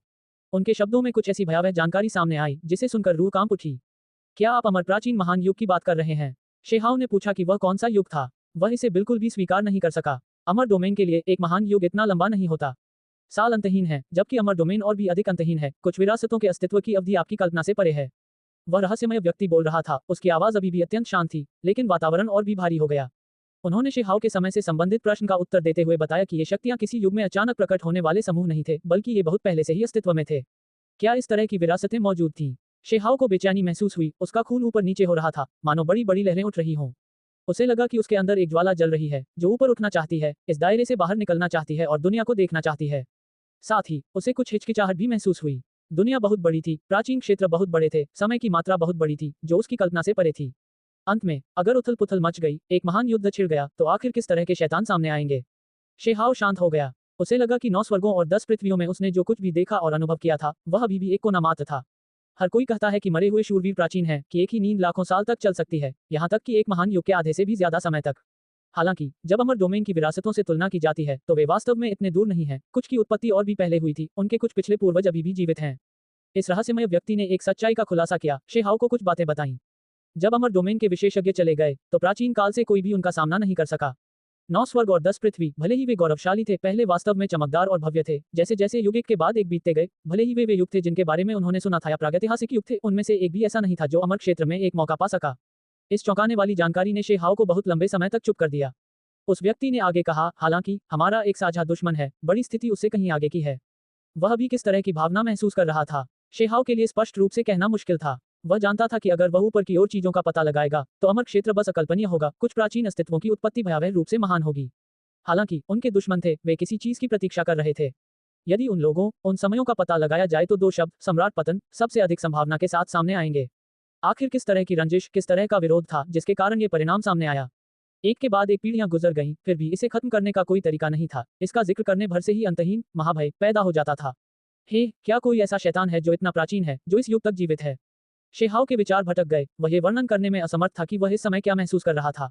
जीवित रहने का मतलब है खुशियां और दुख, जीवन के उतार चढ़ाव, सभी प्रकार की कृतज्ञता और शिकायतों का अनुभव करना। हालांकि इन पुराने राक्षसों की तुलना में ये सभी चीजें महत्वहीन थी, वास्तव में इतनी बड़ी बात नहीं थी। उन्होंने जिन चीजों पर ध्यान केंद्रित किया वे सचमुच महान चीजें थीं, लेकिन उनका विनाशकारी प्रभाव भी था। दुनिया हर मोड़ पर आसानी से नष्ट हो जाती थी। अमर औषधि के उच्चतम स्तर के डंठल को 6 भागों में विभाजित करना, उन्हें अलग अलग नष्ट निकायों में सील करना, उन्हें विभिन्न प्राचीन क्षेत्रों में रोपना, ये सिर्फ एक उदाहरण नहीं थे, ये सभी इस ब्रह्मांड पर स्वर्गीय चौंकाने वाले प्रभाव पैदा करेंगे। शेहाव के विचार थोड़े विचलित होने लगे, वह बहुत सी चीजों के बारे में सोचने लगा। उसने आह भरी, आगे का रास्ता बहुत लंबा हो सकता है, समय की कसौटी पर खरा उतरने के बाद ही वह इसमें शामिल होने की योग्यता हासिल कर पाएगा। उसके सीने में गर्म खून उमड़ रहा था, उसके शरीर से बह रहा था, उसके लिए खुद को नियंत्रित करना मुश्किल था। उसकी भावनाएं उमड़ रही थीं। वह इन शक्तियों के खिलाफ जाना चाहता था और उठ खड़ा होना चाहता था, कम से कम समय में उनसे जुड़ना चाहता था। उसी समय उसने एक हल्की आह भरी, जटिल भावनाओं को महसूस करते हुए। रास्ता असमान था, महान दुनिया अंधेरी थी। शायद वह एक चींटी से ज्यादा कुछ नहीं था जो जल्दी ही मुरझा जाएगी। इस व्यक्ति के बारे में शेहाव की धारणा बुरी नहीं कही जा सकती थी, लेकिन निश्चित रूप से वह उस पर विशेष ध्यान भी नहीं दे रहा था। फिर भी उसने कई चीजों के बारे में बात की। ये स्पष्ट था कि वह उजाड़ सीमा की लड़ाई के बारे में जानता था, शेहाव के अमर तोड़ने वाले अभिशाप से पीड़ित होने की बात जानता था और जो कुछ हुआ उसके बारे में भी जानता था। हालांकि उसके मन में कोई दुर्भावना नहीं थी, लेकिन उसने शेहाव के लिए कोई कार्रवाई करने की इच्छा नहीं दिखाई। इस तरह के व्यक्तियों के लिए परिणाम ही सब कुछ है, ये बहुत स्पष्ट था। वह जानता था कि शिहाव जल्द ही अपंग हो जाएगा, लेकिन उसकी मदद करने की कोई मंशा नहीं थी, क्योंकि उसके लिए किसी ऐसे व्यक्ति के लिए कुछ करने की कोई आवश्यकता नहीं थी, जिसे साधारण बनना ही था। उनके लिए मूल्यवान वस्तुओं और मूल्यहीन वस्तुओं के बीच का अंतर बहुत स्पष्ट था। शेहाव स्वाभाविक रूप से इस व्यक्ति से कुछ नहीं मांगेगा, रास्ता उसे खुद ही चुनना था। तथाकथित अमरता भंग करने वाला अभिशाप दूसरों की नजर में पहले से ही लाइलाज था, कम से कम जब उसके जैसे युवा साधक को पीड़ा हुई तो वह पहले से ही अपंग था। वह ज्यादा कुछ नहीं कहना चाहता था। फिर शिहाव ने पूछा और सलाह ली कि यह किस प्रकार का स्थान है। अंत में उन्हें इस बात की पुष्टि प्राप्त हुई कि यह एक असाधारण गुप्त भूमि थी।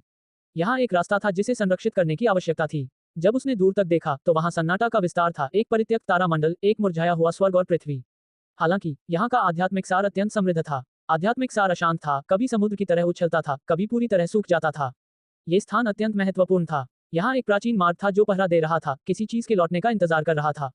करीब से निरीक्षण करने पर शेहाव को समझ में आया कि यह जगह पहले से ही खंडहर में तब्दील हो चुकी थी, दूर दूर तक सितारों के अवशेष थे। यह एक प्राचीन जगह थी, एक परित्यक्त खंडहर दुनिया। वर्षा देवता तथा प्राचीन काल के अन्य प्राणी पहले भी यहाँ आकर इस स्थान की रक्षा के लिए सैनिक बन चुके थे। तुलनात्मक रूप से कहें तो भले ही रेन देवता शक्तिशाली था, लेकिन वह यहाँ केवल एक सैनिक के रूप में काम कर सकता था, बिल्कुल भी खड़ा नहीं हो सकता था। हालांकि रेन कबीले की उत्पत्ति छोटी नहीं थी, ये कबीला अभी भी कमजोर नहीं माना जाता है। आखिरकार बारिश, हवा और बिजली, ये प्राकृतिक दृश्य कोई मामूली बात नहीं थी। अतीत में वे कुछ प्राचीन कुलों का प्रतिनिधित्व करते थे। यह इस हद तक था कि कुछ लोग यह मानते थे कि इन प्राकृतिक दृश्यों का प्रकट होना इसलिए था क्योंकि ये कुछ प्राचीन कुलों की मनोदशा को दर्शाते थे। हालांकि इस बर्बाद प्राचीन दुनिया में रेन कबीले में गिरावट आए, वास्तव में कोई भी असाधारण विशेषज्ञ दिखाई नहीं दिया। अंत में ये बर्बाद ब्रह्मांड का एक विस्तार था। अज्ञात है कि कितने साल पहले इसे नष्ट कर दिया गया था। इसे पहले पूरी तरह से सील कर दिया गया था, बाकी दुनिया से अलग कर दिया गया था। प्राचीन इतिहास से लेकर अब तक इस स्थान की रक्षा करने वाले सभी लोग नष्ट हो गए, लगभग सभी नष्ट हो गए। ऐसा इसलिए था क्योंकि मार्ग से निकलने वाली सार ऊर्जा धुंध की तरह थी, जो हर चीज को नष्ट कर रही थी। इस बीच प्राचीन मार्ग खुद को पुनर्जीवित कर रहा था, एक अस्तित्व जिसे पार करना तय था। ये कहा जा सकता है कि इस बर्बाद दुनिया की रक्षा करने वाले लोग लगभग पूरी तरह से नष्ट हो गए। केवल जब उजाड़ सीमा की महान लड़ाई समाप्त हो गई तो अमर डोमेन को कुछ महसूस हुआ। इसके बारे में समाचार प्राप्त करने के बाद अमर द्वार अंततः खुल गए। कुछ प्राचीन भूमि के साथ संपर्क स्थापित किया, उदाहरण के लिए ये स्थान, इस प्रकार उन्हें बचाने की अनुमति दी। इसके बाद इम्मोर्टल डोमेन ने कार्रवाई शुरू की और मार्ग को सील करना जारी रखा। पता चला कि यह ऐसा ही था। शेहाव ने सिर हिलाया। पूरे बर्बाद राज्य की समृद्धि और गिरावट एक ही मार्ग के कारण थी। कोई भी देख सकता था कि यह कितना भयानक था। क्या यहाँ बहुत सारे जीव हैं? शिहाव ने पूछा। बहुत ज्यादा नहीं, 10 लाख से भी कम, लेकिन वे सभी साधक हैं, उस रहस्यमय प्राणी ने उत्तर दिया। शेहाव दंग रह गया। यह अपनी ही दुनिया थी, हालांकि इसकी तुलना में इसकी आबादी हास्यास्पद रूप से कम थी। रहस्यमय व्यक्ति ने कहा, यदि आप उन तारों के अवशेषों को खोलेंगे तो पृथ्वी का हर इंच कुचली हुई हड्डियां होंगी। इस बिंदु पर शिहाव को अधिक विस्तार से पूछने की आवश्यकता नहीं थी। ये दुनिया नष्ट हो गई, लगभग पूरी तरह से खत्म हो गई। शेष लाखों जीव इसलिए नहीं मरे क्योंकि मार्ग स्थिर था। वो अफसोस की बात है। मैं तुम्हें एक खास कबीले के उत्तराधिकारी से मिलवाना चाहता था, लेकिन अब तुमने भाग्य का यह मौका खो दिया। इस प्राणी ने फिर से यह बात उठाई। एक युवा गुरु, अमर क्षेत्र में कौन सा पद? शेहाव बहुत चिंतित नहीं लग रहा था, उसके होठों के कोने ऊपर की ओर मुड़े हुए थे। ये कहना मुश्किल है कि संभवतः कोई संस्थापक किसी दूसरे के शरीर से पुनर्जन्म लेता है। अगर ऐसा है तो शीर्ष रैंक तक पहुंचना कोई समस्या नहीं है। अगर किंवदंतियां सच नहीं है और वह सिर्फ खुद है तो उसका नाम शीर्ष 10 में आ सकता है। उस व्यक्ति ने कहा। शेहाव स्तब्ध था, सचमुच हैरान था। वह उस तथाकथित युवा गुरु को नीची नजर से देख सकता था, लेकिन दूसरे शरीर के पुनर्जन्म की ओर यह बेहद चौंकाने वाला था, जिससे उसके सारे बाल खड़े हो गए। यदि यह इस प्रकार का राक्षस होता, तो एक बार जब वे एक दूसरे का सामना करते, तो यह बहुत अधिक परेशानी भरा होता। बेशक, अगर आप अपंग नहीं होते और उस युवा गुरु के अनुयायी बनने के लिए तैयार नहीं होते, तो आप भी उन प्राचीन विरासतों में से एक में प्रवेश कर सकते थे। अगर आप उनका अनुग्रह प्राप्त कर लेते, तो भी आपके लिए बहुत अच्छे अवसर होते, लेकिन यह वास्तव में कठिन होता। इस रहस्यमय व्यक्ति ने कहा। शी हाओ ने अपने होंठ सिकोड़ लिए, कुछ भी कहने का मन नहीं कर रहा था। अभी उसके पास प्राचीन शास्त्र और गुप्त विधियां थी, क्या उसे अन्य विरासतों के आगे झुकने की भी जरूरत थी? हे, अगर मैं ऐसे शब्दों का इस्तेमाल करूं जो थोड़े ज्यादा अप्रिय हों, तो इस दुनिया से गुजरी विधियां, उनमें इतनी खास बात क्या है? वे पहले से ही ऐसी विधियां हैं जो धूल में मिल गई हैं। जैसे जैसे साल बीतते हैं, समय आगे बढ़ता है, इस दुनिया की विधियां, सख्ती से कहें तो, सभी अमर क्षेत्र से आई हैं। इतने साल बीत जाने के बाद अमर क्षेत्र की साधना प्रणाली भी बदल गई, जिससे फिर से नए रास्ते बन गए। आप उनकी तुलना में क्या ला सकते हैं? इन शब्दों ने आखिरकार शे हाओ के हाव भाव बदल दिए। वह लंबे समय से अपना खुद का रास्ता बनाने के बारे में सोच रहा था, और अब वह चौंक कर जाग गया। अमर डोमेन ने शायद बहुत पहले ही कुछ रास्ते बना लिए होंगे। हालांकि इससे शे हाओ की लड़ने की भावना और भी बढ़ गई। वह और भी आगे जाना चाहता था, देखना चाहता था कि कौन ज्यादा मजबूत है और कौन कमजोर। ऐसा नहीं था कि वह अहंकारी था, बल्कि इसलिए कि उसके मन में पहले से ही सभी तरह की योजनाएं थी, और अब उसने अपने शरीर को बीज की तरह इस्तेमाल करते हुए अपने खुद के बिल्कुल अनोखे रास्ते पर कदम रखा था। अगर वह इसे सही तरीके से करना जारी रखता, तो उसे विश्वास था कि वह निश्चित रूप से फसल के सुनहरे युग का अनुभव करेगा। क्या मैं इस व्यक्ति को मार सकता हूँ? शे हाओ ने बेहद बेशर्मी से यह सवाल पूछा। रेंग कबीले के लोगों, मुझे उनसे कोई सरोकार नहीं है। हालांकि आपको यह समझना होगा कि रक्षक को मारने से कोई लाभ नहीं होता। भविष्य में आप अपंग होने जा रहे हैं, आपको भविष्य के कर्मों पर ध्यान देना चाहिए। उस व्यक्ति ने कहा। शे हाओ बहुत निर्णायक था। अनंत तलवार कोर बह गया। वर्षा देवता की चौंका देने वाली निगाह के नीचे एक तलवार उसके भौहों के बीच की जगह में घुस गई, जिससे उसकी आदिम आत्मा मर गई। नीचे वेदी पर खून के छींटे पड़े। शून्य में तैरती यह वेदी खून से लाल हो गई थी। क्या इस बर्बाद राज्य को 8 क्षेत्रों में लाना आसान है? शी हाओ ने पूछा। यह मुश्किल है। केवल एक निश्चित समय और स्थान के भीतर ही शून्य प्रक्षेपण को गिराने का मौका मिलता है। कमजोर के लिए आसान, मजबूत के लिए मुश्किल। वर्षा देवता ने नियमों के विरुद्ध जाकर बिना अनुमति के अपना प्रक्षेपण किया। अब जब यह निष्कर्ष निकला है, तो इसे एक तरह से पूर्व निर्धारित भाग्य भी माना जा सकता है। उस रहस्यमय प्राणी ने कहा। अंत में वह ऐसे ही चला गया, वहां किसी भी चीज पर और ध्यान नहीं दिया। दूर आसमान में हर तरह के चमकीले रंग, दिव्य इंद्रधनुष घूम रहे थे। वह प्राचीन द्वार धुंधला धुंधला दिखाई दे रहा था। शे हाओ ने बिना समय बर्बाद किए पीछे मुड़कर जाने के लिए कहा। ची की आवाज के साथ वह राज्य की दीवार को भेदता हुआ उजाड़ क्षेत्र में वापस आ गया। निश्चित रूप से जब उन्होंने उस स्थानिक नोड को छोड़ा, तो वह धीरे धीरे अंदर की ओर सिकुड़ गया, और फिर ढह गया, और अंततः पूरी तरह से गायब हो गया। अध्याय 1762। बीते वर्ष। शे हाओ की आदिम आत्मा अपने मूल स्थान पर लौट आए। उसकी आंखें अचानक खुल गईं। वह बहुत देर तक बिना हिले डुले, बहुत शांत, बहुत देर तक सोचता हुआ खड़ा रहा। बगल में उस पर नजर रखे हुए सुनहरे शेर की सुनहरी आंखें लगातार टिमटिमा रही थीं। वह भी अपने आप में सोच रहा था, आखिर यह कैसी जगह है? हुआंग भी थोड़ा विचलित हो गया। 9 स्वर्गों और 10 पृथ्वियों के बीच एक प्रतियोगिता चल रही थी, जिसमें उस अमर क्षेत्र में प्रवेश करने की योग्यता के साथ साथ अमर क्षेत्र की शक्तिशाली विरासत की मान्यता के लिए लड़ाई हो रही थी। शे हाओ ने अपने मन में ध्यान से सोचा, उसी समय उस अथाह युवा गुरु को याद किया। उसका मन कांप उठा। अगर वह अमरता को तोड़ने वाले अभिशाप से पीड़ित नहीं होता, तो वह प्राणी वास्तव में चाहता कि वह एक तथाकथित युवा गुरु का अनुसरण करे। ये थोड़ा अप्रत्याशित था। किसी और का अनुयायी बनो। शे हाओ चुप था। वह अनुमान लगा रहा था कि वह प्राणी वास्तव में कितना शक्तिशाली था। उसे यह एहसास था कि उसे कठोर परिश्रम करना होगा, अपने मार्ग पर आगे बढ़ना होगा, अन्यथा भविष्य में उसे वास्तव में कुछ भयानक विरोधियों का सामना करना पड़ सकता है। उसी समय उसे महान भावनाएं महसूस हुईं। वह चुपचाप निचले क्षेत्रों में साधना करने जा रहा था, इसी तरह अपने लक्ष्यों तक पहुंचने वाला था, और फिर जल्दी या बाद में वह फिर से बाहर निकलने वाला था। उच्च क्षेत्र का संघर्ष और अमर क्षेत्र की अराजकता निश्चित रूप से बड़ी लहरें पैदा करेगी। इस बीच वह कम प्रोफाइल बनाए रखेगा, अपने स्वयं के तरीकों को विकसित करेगा, अपने स्वयं के दाव की जांच करेगा, जब तक कि सब कुछ सही न हो जाए। स्टोन कंट्री के पूर्वी जिले में यह आपदा समाप्त हो गई। इसके तुरंत बाद जब शे हाओ स्टोन कंट्री इंपीरियल कैपिटल में वापस लौटा, तो वहां बहुत जयकारे लगे। कई लोगों ने स्टोन सम्राट कहकर पुकारा तथा हार्दिक आभार व्यक्त किया। स्टोन कंट्री इंपीरियल कैपिटल के अंदर कुछ मेहमान थे। उदाहरण के लिए राजकुमारी कियान रहस्यमय क्षेत्र की 10 महान सुंदरियों में से एक। जब शे हाओ निचले क्षेत्रों में प्रवेश करता था, तो वह पहली महिला थी जो उसे मिली थी, और अब वह उम्मीद के मुताबिक मिलने आई थी। आज यहाँ बहुत से मेहमान आए थे। जब उन्होंने लिटिल स्टोन के वापस आने की पुष्टि की, तो लोगों का एक बड़ा समूह उनसे मिलने आया। 9 सिर वाला स्वर्ण सिंह जिन्होंग आया। उसका पूरा शरीर सुनहरी रोशनी से बह रहा था। 9 सिर चमक से चमक रहे थे, एक देवता की तरह असाधारण। ये जाति वास्तव में दिखने में गरिमा में थी। वह मानव शरीर में बदल गया, एक सामान्य व्यक्ति की तरह बन गया। कुछ अन्य लोगों को शे हाओ से मिलने के लिए लाया। फ्लेम क्रो, 5 कलर्ड लुवान, सेबल और थरी आइट कबीले के भाई। ये कहा जा सकता है कि ये सभी ऐसे लोग थे जो बिना लड़ाई के दोस्त नहीं बन सकते थे। सबसे पहले 9 सिर वाले शेर को शे हाओ ने बुरी तरह से परेशान किया, उसे एक सवारी की तरह इस्तेमाल किया। बेशक ऐसा इसलिए था क्योंकि 9 सिर वाला शेर बहुत घमंडी था, जो शे हाओ को नीची नजर से देखता था। 5 रंगों वाले लुवान जैसे अन्य लोग भी काफी दयनीय थे। लुवान के मांस का एक बड़ा टुकड़ा शे हाओ द्वारा काट लिया गया था, जिसे शे हाओ ने 100 टूटने वाले पहाड़ों में भूनकर खाया था। अंत में ये लोग शीहाओ के और करीब आ गए, यहाँ तक कि नौसिर वाला शेर जिनहोंग लिटिल स्टोन का सच्चा भाई भी बन गया। इतने वर्षों के बाद जब भी लिटिल स्टोन की पिछली घटनाओं का उल्लेख किया जाता था तो कई लोग नौसिर वाले शेर का जिक्र करते थे। आपने प्रगति की है, शेहाओ ने मुस्कुराते हुए उनका स्वागत किया। अब जब वह नौसिर वाले शेर और अन्य लोगों के साथ फिर से मिल गया तो उसे खुशी के साथ साथ अंतहीन भावनाएं भी महसूस हुई। यहाँ तक कि नौसिर वाला शेर भी अपना सिर हिलाकर खुद का मजाक उड़ाता हुआ हंस पड़ा। 12 साल पहले दोनों एक दूसरे से बहुत नफरत करते थे, ये बात कि वे अपनी पुरानी दुश्मनी को भूलकर एक दूसरे के भाई बन सकते हैं सचमुच थोड़ी अकल्पनीय थी। ये कौन है? मेरे परिवार का भाई। नौसिर वाले शेर ने सुनहरे शेर को देखा। सुनहरा शेर हमेशा घमंडी और अहंकारी था, उसे कभी भी इंसान बनने का ख्याल नहीं आया, कम से कम अभी तो वह ऐसा नहीं करना चाहता था। उसे लगता था कि उसका कबीला बहुत ऊपर है और इंसान बनना उसके लिए नीचे की बात है। अभी जब उसने देखा कि एक निचले लोग का शेर उसे आंक रहा है, यहाँ तक कि उसे भाई भी कह रहा है, तो वह तुरंत क्रोधित हो गया, असंतोष से भर गया। एक छोटा सा शेर भी मेरे साथ अनादर करने की हिम्मत करता है। सुनहरे शेर ने अपने विषदंतों को दिखाते हुए नौसिर वाले शेर को डराया। शेहाओ बिल्कुल भी विनम्र नहीं था, उसने सीधे उसके सिर पर थप्पड़ मारते हुए कहा, अपने नुकीले दांत दिखाना बंद करो, तुम बेतरतीब ढंग से काम नहीं कर सकते। फिर उसने मुड़कर जिनहोंग को बताया कि यह उसकी सवारी है। मैं कहता हूँ मेरे कबीले के भाई, तुम में वाकई परिपक्वता की कमी है। तुम मेरे भाई की सवारी बनने के लिए कैसे कह सकते हो? नौसिर वाले शेर जिनहोंग ने कहा। शेहाओ अवाक रह गया, यह आदमी भी अच्छा नहीं था, सुनहरे शेर का मजाक उड़ा रहा था। सुनहरा शेर गुस्से में था, उसकी नजर में निचले लोगों के सभी प्राणी, यहाँ तक कि उसके अपने रिश्तेदार भी कुछ नहीं थे। उससे इस तरह बात करने की हिम्मत करना जिंदगी से थक जाने के बराबर था। यह एक शुद्ध रक्त वाला नौसिर वाला सिंह था, जिसे 10 महान सवारियों में से एक माना जाता था, लेकिन वे अत्यंत क्रूर थे। पहले वे देवताओं को मार डालते थे, यहाँ तक कि उन पर सवार लोगों को भी मार डालते थे। उनकी क्रूर प्रतिष्ठा सर्वविदित थी।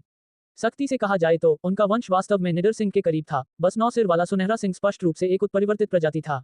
जब तुम्हारे पास समय हो तो उसे अपने कुछ रहस्य सिखाओ, शेहाओ ने निडर शेर से कहा।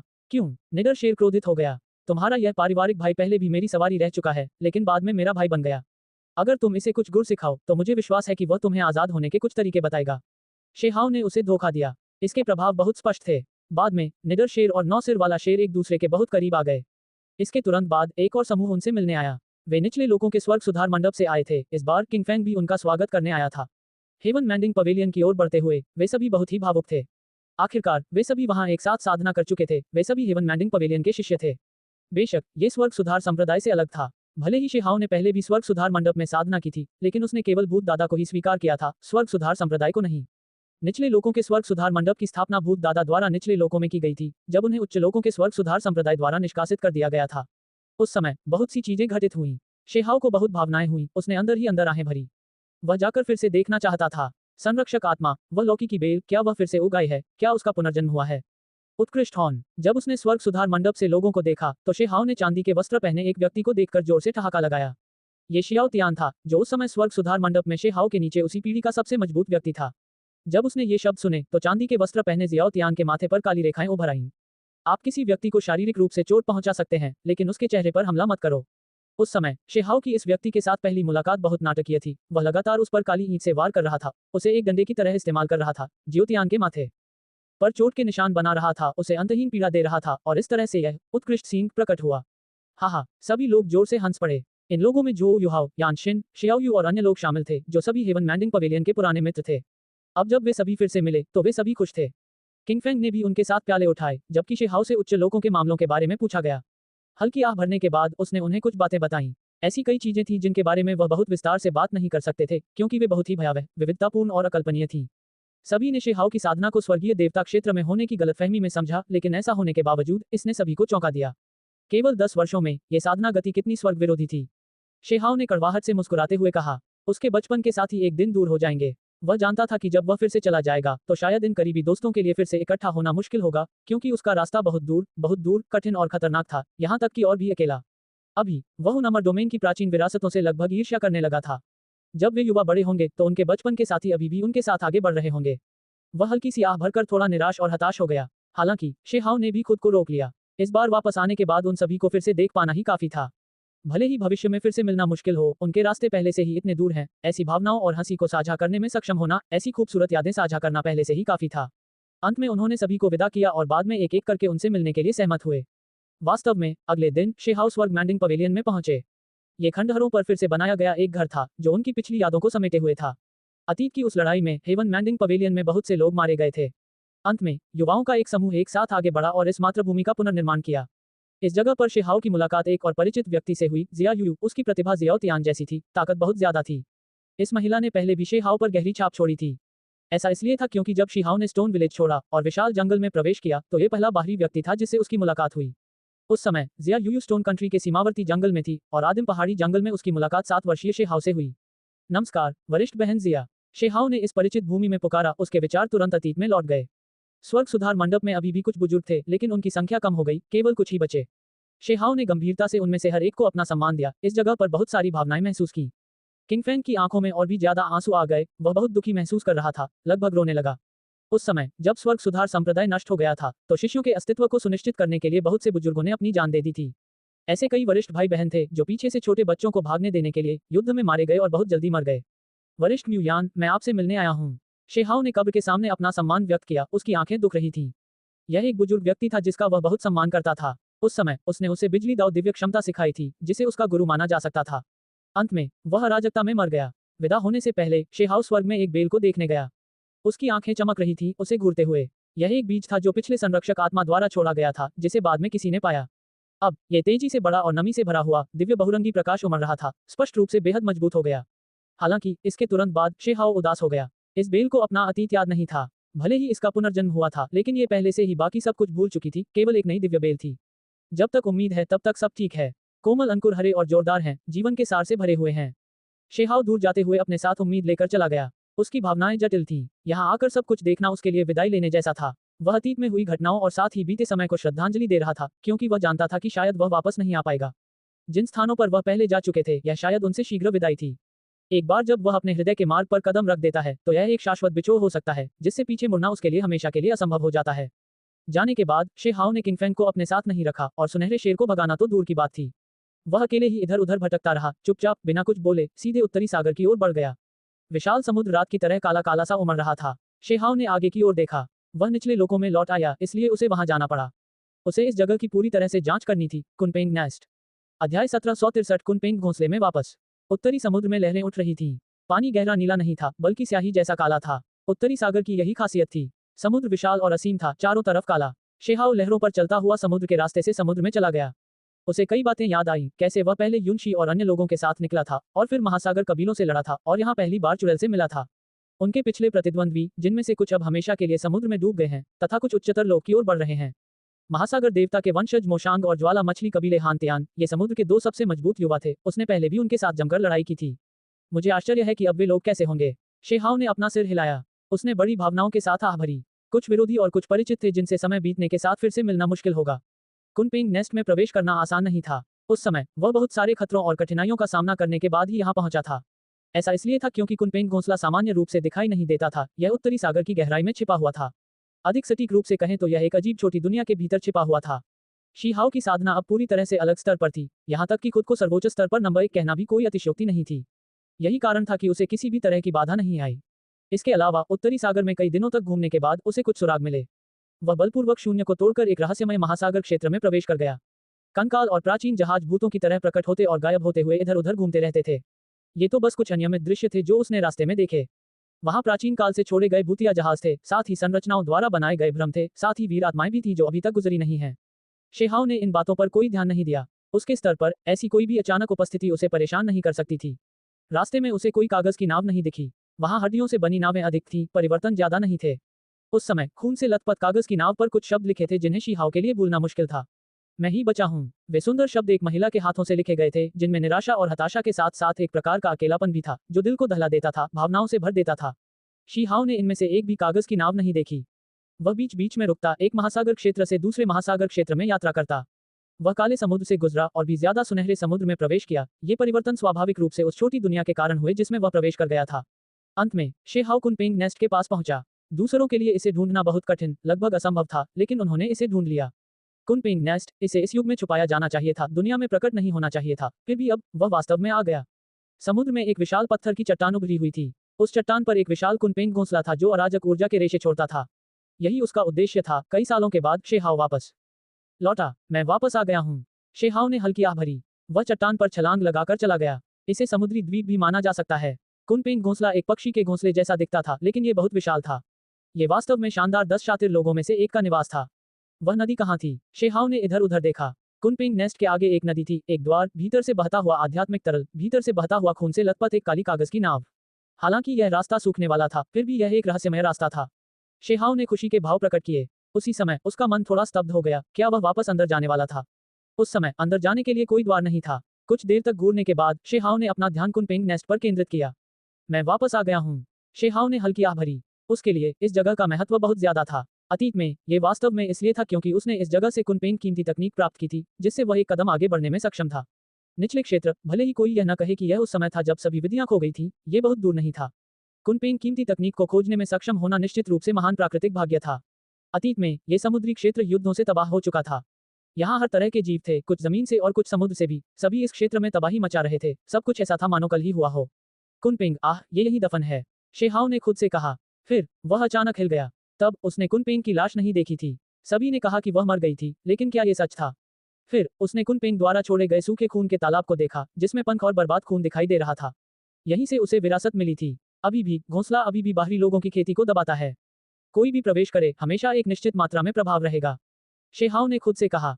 पहले से अंतर इतना बड़ा नहीं था। हालांकि शीहाओ की साधना बहुत अधिक हो गई थी, सर्वोच्च स्तर के तहत बेजोड़, इसलिए उसे वास्तव में ज्यादा आशंका महसूस करने की आवश्यकता नहीं थी। उन्होंने बीज के रूप में शरीर के मार्ग पर चलते हुए सभी प्रकार की महान विधियों की साधना की। यद्यपि इस स्थान ने उनकी साधना को दबा दिया, फिर भी ये पहले जैसी महान नहीं थी।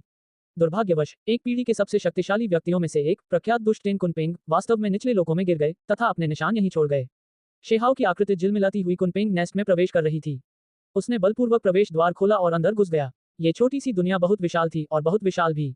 यह बाहर से दिखने वाली दुनिया से बिल्कुल अलग थी। अंदर का हिस्सा किसी चिड़िया के घोंसले जैसा नहीं था, बल्कि एक सुंदर लेआउट था। शेहाओ बिना रुके आगे बढ़ता रहा। रास्ते में उन्होंने कई आध्यात्मिक और दिव्य औषधियां देखी। फिर वह उस पुरानी भूमिगत गुफा में घुस गया। हालांकि अब वह ढह चुकी थी, फिर भी उसे उस सूखे खून के कुंड का मूल स्थान मिल गया। वह यहाँ बहुत देर तक खड़ा रहा, अपनी आंखें बंद करके और ध्यान से इस जगह को महसूस करता रहा। कुनपेंग सचमुच मर गया। इस निष्कर्ष पर पहुंचते हुए उसने गहरी सांस छोड़ी। जाहिर है कि शेहाओ का काम अभी खत्म नहीं हुआ था। ऐसा इसलिए था क्योंकि उसे लगता था कि घोंसले के कुछ हिस्से ऐसे थे जिन्हें उसने अभी तक पूरी तरह से नहीं खोजा था। उसे बस ऐसा लगता था कि कुछ हिस्से ऐसे थे जिन्हें उसने अनदेखा कर दिया था। उन हथियारों के बारे में क्या? शेहाओ ने इधर उधर देखा। कुनपेंग का हथियार एटर्निटी, भले ही वह महान परशु टूट गया था, लेकिन यह असाधारण था। उस समय यह उड़ गया, वह इसे हासिल नहीं कर सका। इसके तुरंत बाद शेहाओ ने एक छिपा हुआ कमरा खोला, जिसके अंदर एक छोटी सी दुनिया थी, बहुत विशाल और बहुत गहरी। आदिम अराजकता तुरंत बाहर की ओर बह निकली। कम से कम उस समय तो वह इस स्थान को देखने से चूक गया था। इसके तुरंत बाद वह चौंक गया। उसे एक अजीब सी आभा महसूस हुई, मानो कोई कुनपेंग यहाँ मौजूद हो। उसने इस कबीले की अनमोल तकनीक को विकसित किया। ये तकनीक अब उसे यह शक्तिशाली प्रतिक्रिया महसूस करा रही थी। शेहाओ ने आगे बढ़ते हुए हिम्मत नहीं हारी। उसने इस निजी कमरे की छोटी सी दुनिया में कई अंडे देखे, जो नर्म धरती पर नहीं, बल्कि बर्फ की तरह ठंडे और सख्त पत्थर के फर्श पर थे। अंडे सुनहरे, बहुत बड़े और बेहद डरावने थे, उन पर काले रंग के पैटर्न बने हुए थे। शेहाओ को तुरंत यकीन हो गया कि ये कुनपेंग के अंडे थे। वह चौंक गया। किसने सोचा होगा कि वह ऐसी आश्चर्यजनक खोज करेगा? वह जल्दी से वहां पहुंचा। बहुत देर तक उन्हें परखने के बाद उसने एक आह भरी। अगर इन अंडों को नहीं छुआ गया होता तो ये टूटकर बिखर चुके होते, अब ये बर्बाद हो चुके होते। हालांकि इनके इर्द गिर्द अराजक ऊर्जा घूम रही थी, लेकिन ये बहुत पहले ही अपनी जीवन शक्ति खो चुके थे। शेहाओ ने जब उनकी जांच की तो उन्हें यकीन हो गया कि ये असाधारण रूप से कीमती कुनपेंग अंडे नष्ट हो चुके होंगे, अन्यथा उनका मूल्य अथाह होगा। बिना सोचे समझे भी शेहाओ को पता था कि पिछली घटनाएं बहुत दुखद थीं। कुनपेंग के बच्चे अभी तक प्रकट नहीं हुए थे, फिर भी उन्हें पहले से ही इस तरह के नरसंहार का सामना करना पड़ा था। ये पहली बार नहीं था जब उसने ऐसा देखा। उदाहरण के लिए, ड्रैगन के घोंसले में केवल एक ही लाल ड्रैगन जीवित बचा था। उसके भाई और बहन हमेशा के लिए इस दुनिया में उभरने में असमर्थ थे। ऊपर 9 स्वर्गों में छोटी सी स्वर्गीय सींग वाली चींटी भी थी। उसे भी दुश्मन ने गंभीर रूप से घायल कर दिया था। बाद में उसके पिता ने उसे आदिम अराजकता में बंद कर दिया, अद्भुत तरीकों से उसका पालन पोषण किया, इससे पहले कि उसमें अंततः फिर से जीवन शक्ति विकसित हो सके। उस समय खरपतवारों को काटने और जड़ों को नष्ट करने के लिए कुछ सच्चे अमर उत्तराधिकारियों को नुकसान पहुंचाया गया था। स्थिति अत्यंत गंभीर थी। कोई विकल्प न होने के कारण कुछ अंडे शून्य में बंद कर दिए गए थे, जिन्हें स्वर्गीय खजाने द्वारा पोषित किया गया था। उनके माता पिता को उम्मीद थी कि एक दिन उन्हें वापस पा लिया जाएगा। ये दयनीय कुनपेंग बच्चे। शेहाओ ने उस व्यक्ति के बारे में सोचा जो पंचम चरण पर्वत के नीचे दबा हुआ विनाशी अस्तित्व था। संभवतः वह एकमात्र कुनपेंग बच्चा था जो बच गया था। हालांकि इसका स्रोत बुरी तरह क्षतिग्रस्त हो गया था। इसके शरीर में बड़ी समस्याएं थीं। ऐसा इसलिए था क्योंकि ऐसी अफवाहें थीं कि इसे पहले लाखों सालों तक आदिम अराजकता में बंद रखा गया था। यह अकेले ही सब कुछ समझाने के लिए पर्याप्त था। हालांकि कुनपेंग का एकमात्र बच्चा जो बच गया, वह सरल नहीं था। किसी तरह उसे अमर शरीर प्राप्त हो गया। यह अज्ञात है कि यह किसी पदार्थ के कारण था या फिर उसके पास कुछ अजीब और विचित्र तकनीकें थीं। शेहाओ ने इधर उधर खोज की और फिर उसे कुछ शब्द मिले। उनमें मोटे तौर पर कुनपेंग के अंडों के दुखद भाग्य की व्याख्या की गई थी, जिसने ये शब्द दुख से भरे हुए लिखे थे। 10 शातिर लोगों में से कुनपेंग वास्तव में एक महिला थी। शेहाओ दंग रह गया। ऐसा इसलिए क्योंकि बाद में शब्दों ने वास्तव में इस रहस्य को उजागर कर दिया था। अपने मन में वह हमेशा यही सोचता था कि विशियस टेन का कुनपेंग पुरुष था, लेकिन ये पूरी तरह से सच नहीं था। कोई आश्चर्य नहीं, शेहाओ ने एकमात्र जीवित कुनपेंग बच्चे को याद करते हुए कहा कि वह मरणोपरांत बच्चा था। उस समय उसे लगा कि यह अजीब है। इस महान युग के शुरुआती हिस्सों में भी कुनपेंग पहले भी प्रकट हुआ था, तो वह मरणोपरांत बच्चा कैसे हो सकता है? पता चला कि जो दिखाई दिया वह वास्तव में शातिर 10 में से एक था, लेकिन वह उसकी मां थी। शेहाओ ने कुनपेंग के घोंसले की खोज जारी रखी। अंततः उसे एक छिपी हुई जमीन मिल गई। यह एक पत्थर की गुफा थी, जिसका भीतरी भाग अमर ऊर्जा से भरपूर था, लेकिन साथ ही त्रासदी की आभा भी थी, जो आपस में मिल रही थी। दिव्यता पूरे शरीर में सिहरन पैदा कर रही थी, अत्यंत विचित्र। शेहाओ पत्थर की गुफा में घुसा, उसका शरीर जल्दी ही कठोर हो गया। ऐसा इसलिए था क्योंकि उसने अमरता के अभिशाप के उतार चढ़ाव को महसूस किया था। इसके तुरंत बाद उसने इस पत्थर के कमरे में कुछ कुचली हुई हड्डियां देखीं। वे बहुत ज्यादा नहीं थीं, सिर्फ एक दर्जन या उससे ज्यादा टुकड़े थे, लेकिन उन सभी में अमर अभिशाप को तोड़ने की शक्ति थी। कुनपेंग हड्डियां, शेहाओ ने आह भरी। कोई पूरी लाश नहीं थी, केवल कुछ टूटी हुई हड्डियां थीं जिनमें आध्यात्मिकता की कमी थी। केवल एक दर्जन या उससे ज्यादा टुकड़े बचे थे। बाकी सब पूरी तरह से जंग खाकर नष्ट हो चुके थे। आखिरकार कुनपेंग को अमरता भंग करने वाले अभिशाप ने मारा था। शीहाओ ने भौहें सिकोड़ ली। धीरे धीरे उसे उसकी मौत का कारण समझ में आ गया। अमर प्राचीन के महान युद्ध के दौरान कुनपेंग लगभग मर गया था, अपने भारी घायल शरीर को इस महान युग में घसीटता हुआ। ये टूटने ही वाला था, लेकिन इसने अपनी पकड़ बनाए रखी। अपने अंतिम वर्षों में कुनपेंग अब अमर ब्रेकिंग शाप को दबा नहीं सकता था। इसके अलावा अमर प्राचीन युद्ध के पुराने घाव फूट पड़े, जिससे उसका जीवन यहीं समाप्त हो गया। कितनी दुखद बात है, कितनी शोचनीय बात है। शेहाओ क्या कह सकता था? फिर उसने पूरे कुनपेंग घोंसले की तलाशी ली, लेकिन कोई और रहस्य नहीं मिला। ऐसा इसलिए था क्योंकि वहां वास्तव में कोई और अच्छी चीजें नहीं थीं। ऐसा इसलिए था क्योंकि भले ही महान परशु अनंत काल टूट गया था, लेकिन उसने बहुत पहले ही चेतना विकसित कर ली थी और उड़कर दूर चला गया था। कुनपेंग नेस्ट के इस अन्वेषण ने शेहाओ को काफी झकझोर कर रख दिया। जो हुआ वह शेहाओ की कल्पना से पूरी तरह अलग हो सकता था। अंत में शेहाओ ने घोंसला छोड़ दिया और सीधे आध्यात्मिक शक्ति की नदी के किनारे एक चमकते द्वार पर पहुंच गया। वहां एक विश्व वृक्ष की शाखा थी, जो बेहद चौंकाने वाली थी। यह नदी में चमकते हुए द्वार के ठीक सामने आराम कर रही थी। चमकते हुए द्वार से बह रही आध्यात्मिक शक्ति की नदी सूखने वाली थी। यह एक अलग क्षेत्र से आई थी। क्या अभी भी कोई कागज की नाव बाहर की ओर बह रही है? शेहाओ ने बहुत देर तक इंतजार किया, लेकिन उसे कोई गतिविधि नजर नहीं आई। उसने स्वयं ऊपर की ओर जाने का निर्णय किया ताकि देख सके कि वहां वास्तव में क्या है। अध्याय 1764 जमी हुई दुनिया। ये निर्णय निश्चित रूप से थोड़ा जोखिम भरा था, लेकिन वह इस अवसर को खोना नहीं चाहता था। उसे बस ऐसा लग रहा था कि प्रकाश के उस द्वार के पीछे कोई महत्वपूर्ण रहस्य छिपा है, जो उसे अपनी ओर खींच रहा है। शेहाओ ने गहरी सांस ली और फिर आगे बढ़ गया। उसने आध्यात्मिक द्रव में पैर रखा, पानी में चलते हुए उस दरवाजे की ओर बढ़ गया। यदि मैं अतीत में होता तो उसमें इतनी ताकत नहीं होती, वह वहीं पर टुकड़े टुकड़े हो जाता। फिर भी आज वह पहले ही उस द्वार से आधा कदम आगे बढ़ चुका था। विश्व वृक्ष की शाखा वहां टिकी हुई थी, जो अत्यंत आकर्षक थी। शेहाओ स्वाभाविक रूप से विनम्र नहीं था, इसलिए उसने उसे एक तरफ कर दिया। शाखा का एक हिस्सा टूट गया था। इस तरह की चीज को 10,000 आपदाओं से अछूता माना जाता था, हमेशा के लिए अविनाशी। फिर भी उसका एक छोटा सा हिस्सा नष्ट हो गया था। इससे शेहाओ को अंदर से बहुत दुख हुआ। आखिर उसे क्या अनुभव हुआ? यहाँ तक कि विश्व वृक्ष की शाखा भी ऐसी ही थी, उसका एक हिस्सा सड़ रहा था। ये वाकई चौंकाने वाला था। विश्व वृक्ष एक बेजोड़ प्राचीन वृक्ष था जब से विश्व की स्थापना हुई थी। केवल जब एक पूर्ण महान विश्व था तभी एक था, फिर भी अब ये नष्ट हो गया था। शेहाओ ने आह भरी। अपनी वर्तमान उपलब्धियों तक पहुंचने के बाद भी वह अभी तक इसका पता क्यों नहीं लगा सका? ये संभवतः इस क्षेत्र का विश्व वृक्ष था, जो यहाँ नष्ट हो गया। कहने की जरूरत नहीं है कि अमर प्राचीन की लड़ाई में विश्व वृक्ष को किसी ने जड़ से तोड़ दिया, पूरी तरह से नष्ट कर दिया। जो हिस्सा पीछे रह गया था, वह भी इस महान युग की शुरुआत में नष्ट हो गया था। यह अच्छी चीज है। शेहाओ ने इस शाखा को हटा दिया। उसकी हरकतें बेहद सावधान थीं। दुर्भाग्य से इसके भीतर संग्रहित अतीत का बेजोड़ सार पहले ही पूरी तरह से गायब हो चुका था। अब केवल कुछ अंश ही बचे थे, वरना इस चीज का मूल्य आश्चर्यजनक होता। भारी दबाव किसी की आत्मा को भी कुचलने के लिए पर्याप्त था। शेहाओ का आधा शरीर प्रकाश के द्वार में प्रवेश कर गया। सस, उसने ठंडी हवा में सांस ली। क्या ऐसा हो सकता है कि केवल आदिम आत्मा ही प्रवेश कर सकती है, शरीर नहीं? शरीर टूट जाएगा, जिसे सहना उन लोगों के लिए भी मुश्किल होगा जो अविनाशी शास्त्र का पालन करते हैं। छी, हालांकि जब उसने अपनी आत्मा से हाथ बढ़ाया तो उसे तीव्र दर्द की लहर महसूस हुई। बहुरंगी रोशनी उतरी, एक स्वर्गीय ब्लेड की तरह नीचे गिर रही थी, जो उसकी आदिम आत्मा को टुकड़ों में काटने वाली थी। ये जगह, शेहाओ का शरीर आगे पीछे हिल रहा था। प्रकाश के इस द्वार के प्रवेश द्वार पर वह लगभग गिर रहा था। अंत में उसने एक गहरी सांस ली। उसकी आत्मा उसके शरीर में लौट आई और फिर वह आगे बढ़ता रहा। शरीर और आत्मा एक साथ आगे बढ़ते हुए, प्रकाश के द्वार से अपना रास्ता बनाने की इच्छा रखते हुए। उसके शरीर में बहुत तेज दर्द था। उसे ऐसा लग रहा था जैसे उसके शरीर को चक्की के पत्थर से कुचला जा रहा हो। उसकी आत्मा मानो ब्लेड से कट रही हो। अंदर से बाहर तक दर्द हो रहा था, इतनी पीड़ा कि उसे सहना मुश्किल था। शीहाओ प्रकाश के द्वार में प्रवेश कर गया। उसका शरीर ऐसा महसूस कर रहा था मानो वह कई दर्जन सितारों को ले जा रहा हो, जो उसे इस हद तक कुचल रहे थे कि उसकी पीठ भी झुक रही थी और गाजी गाजी की आवाजें निकाल रही थी। उसकी हड्डियों की हरकत ऐसी थी मानो वह किसी भी समय टूट जाएगी। इस बीच उसकी भौहों के बीच से ऐसी आवाजें आ रही थी मानो कोई उसकी आत्मा को ब्लेड से काट रहा हो। ये वास्तव में एक क्रूर प्रकार का संयम है, शेहाओ ने खुद से कहा। उसने वास्तव में इसे एक प्रकार का आत्म सुधार माना। यदि कोई अन्य आत्म मुक्ति क्षेत्र साधक यहाँ आया होता तो उनके शरीर निश्चित रूप से कुचल दिए गए होते। इसमें कोई अपवाद नहीं है। इस चमकती दुनिया में हर व्यक्ति अत्यंत तुच्छ लगता था। पता नहीं कितना समय बीत गया था। शेहाओ ने धीरे धीरे खुद को ढाल लिया। उसने अपना सिर उठाया, अपनी आंखें थोड़ी सिकुड़ी और अपने आसपास के माहौल को देखा। यह एक शांतिपूर्ण दुनिया थी, साथ ही एक शुभ पवित्र भूमि भी थी। इस स्थान पर उसके पैरों के नीचे नदी सुनहरी थी, धीमी गति से बह रही थी, कोई ध्वनि नहीं थी। इस पूरी भूमि के लिए भी यही स्थिति थी, हल्की सुनहरी चमक लिए हुए, पौधे साफ सुथरे, कोमल चमक बिखेरते हुए। कुल मिलाकर ये शांतिपूर्ण और शुभ था। यदि उसके शरीर और आत्मा पर दबाव न होता, तो कोई भी सचमुच ये सोच सकता था कि क्या यह एक अद्वितीय पवित्र भूमि है, जो सांसारिक मामलों से अलग है, तथा एकांत में रहने के लिए उपयुक्त है। शुद्ध भूमि, शायद यह एक ऐसी जगह है जहाँ सच्चे अमर लोग रहना पसंद करते हैं। शी हाओ ने गंभीरता से देखा। उसका शरीर एकदम सीधा खड़ा था, उसे खुद को समायोजित करने में काफी समय लगा और फिर वह आगे बढ़ता रहा। उसके कदम बहुत भारी थे, जिससे बहुत तेज आवाजें निकल रही थीं, शोर बहुत तेज था, जो सन्नाटे को चीर रहा था। पिंग, अंत में, शे हाओ किनारे पर आ गया। हरा घास का मैदान एक तकिए की तरह नरम था, ये जगह धुंधले आध्यात्मिक सार से घिरी हुई थी, अस्पष्ट बहुरंगी धुंध उमड़ रही थी। यहाँ तक कि घास के मैदान में भी अत्यंत पवित्र स्वर्णिम प्रकाश के कण दिखाई दे रहे थे। वास्तव में, ये संसार सोने की परत में मढ़ा हुआ प्रतीत हो रहा था, मानो अनेक सूर्य उदय हो रहे हों, ऐसा लग रहा था मानो यह उनका स्वर्णिम बहुरंगी प्रकाश था जो इस विशाल पृथ्वी पर बिखर रहा था, जिससे सब कुछ इतना चमकीला हो गया था। ये बहुत शांत और बहुत शुभ था। ये वास्तव में एक जन्मजात दिव्य देश की तरह था, एक सच्चे अमर की शुद्ध भूमि।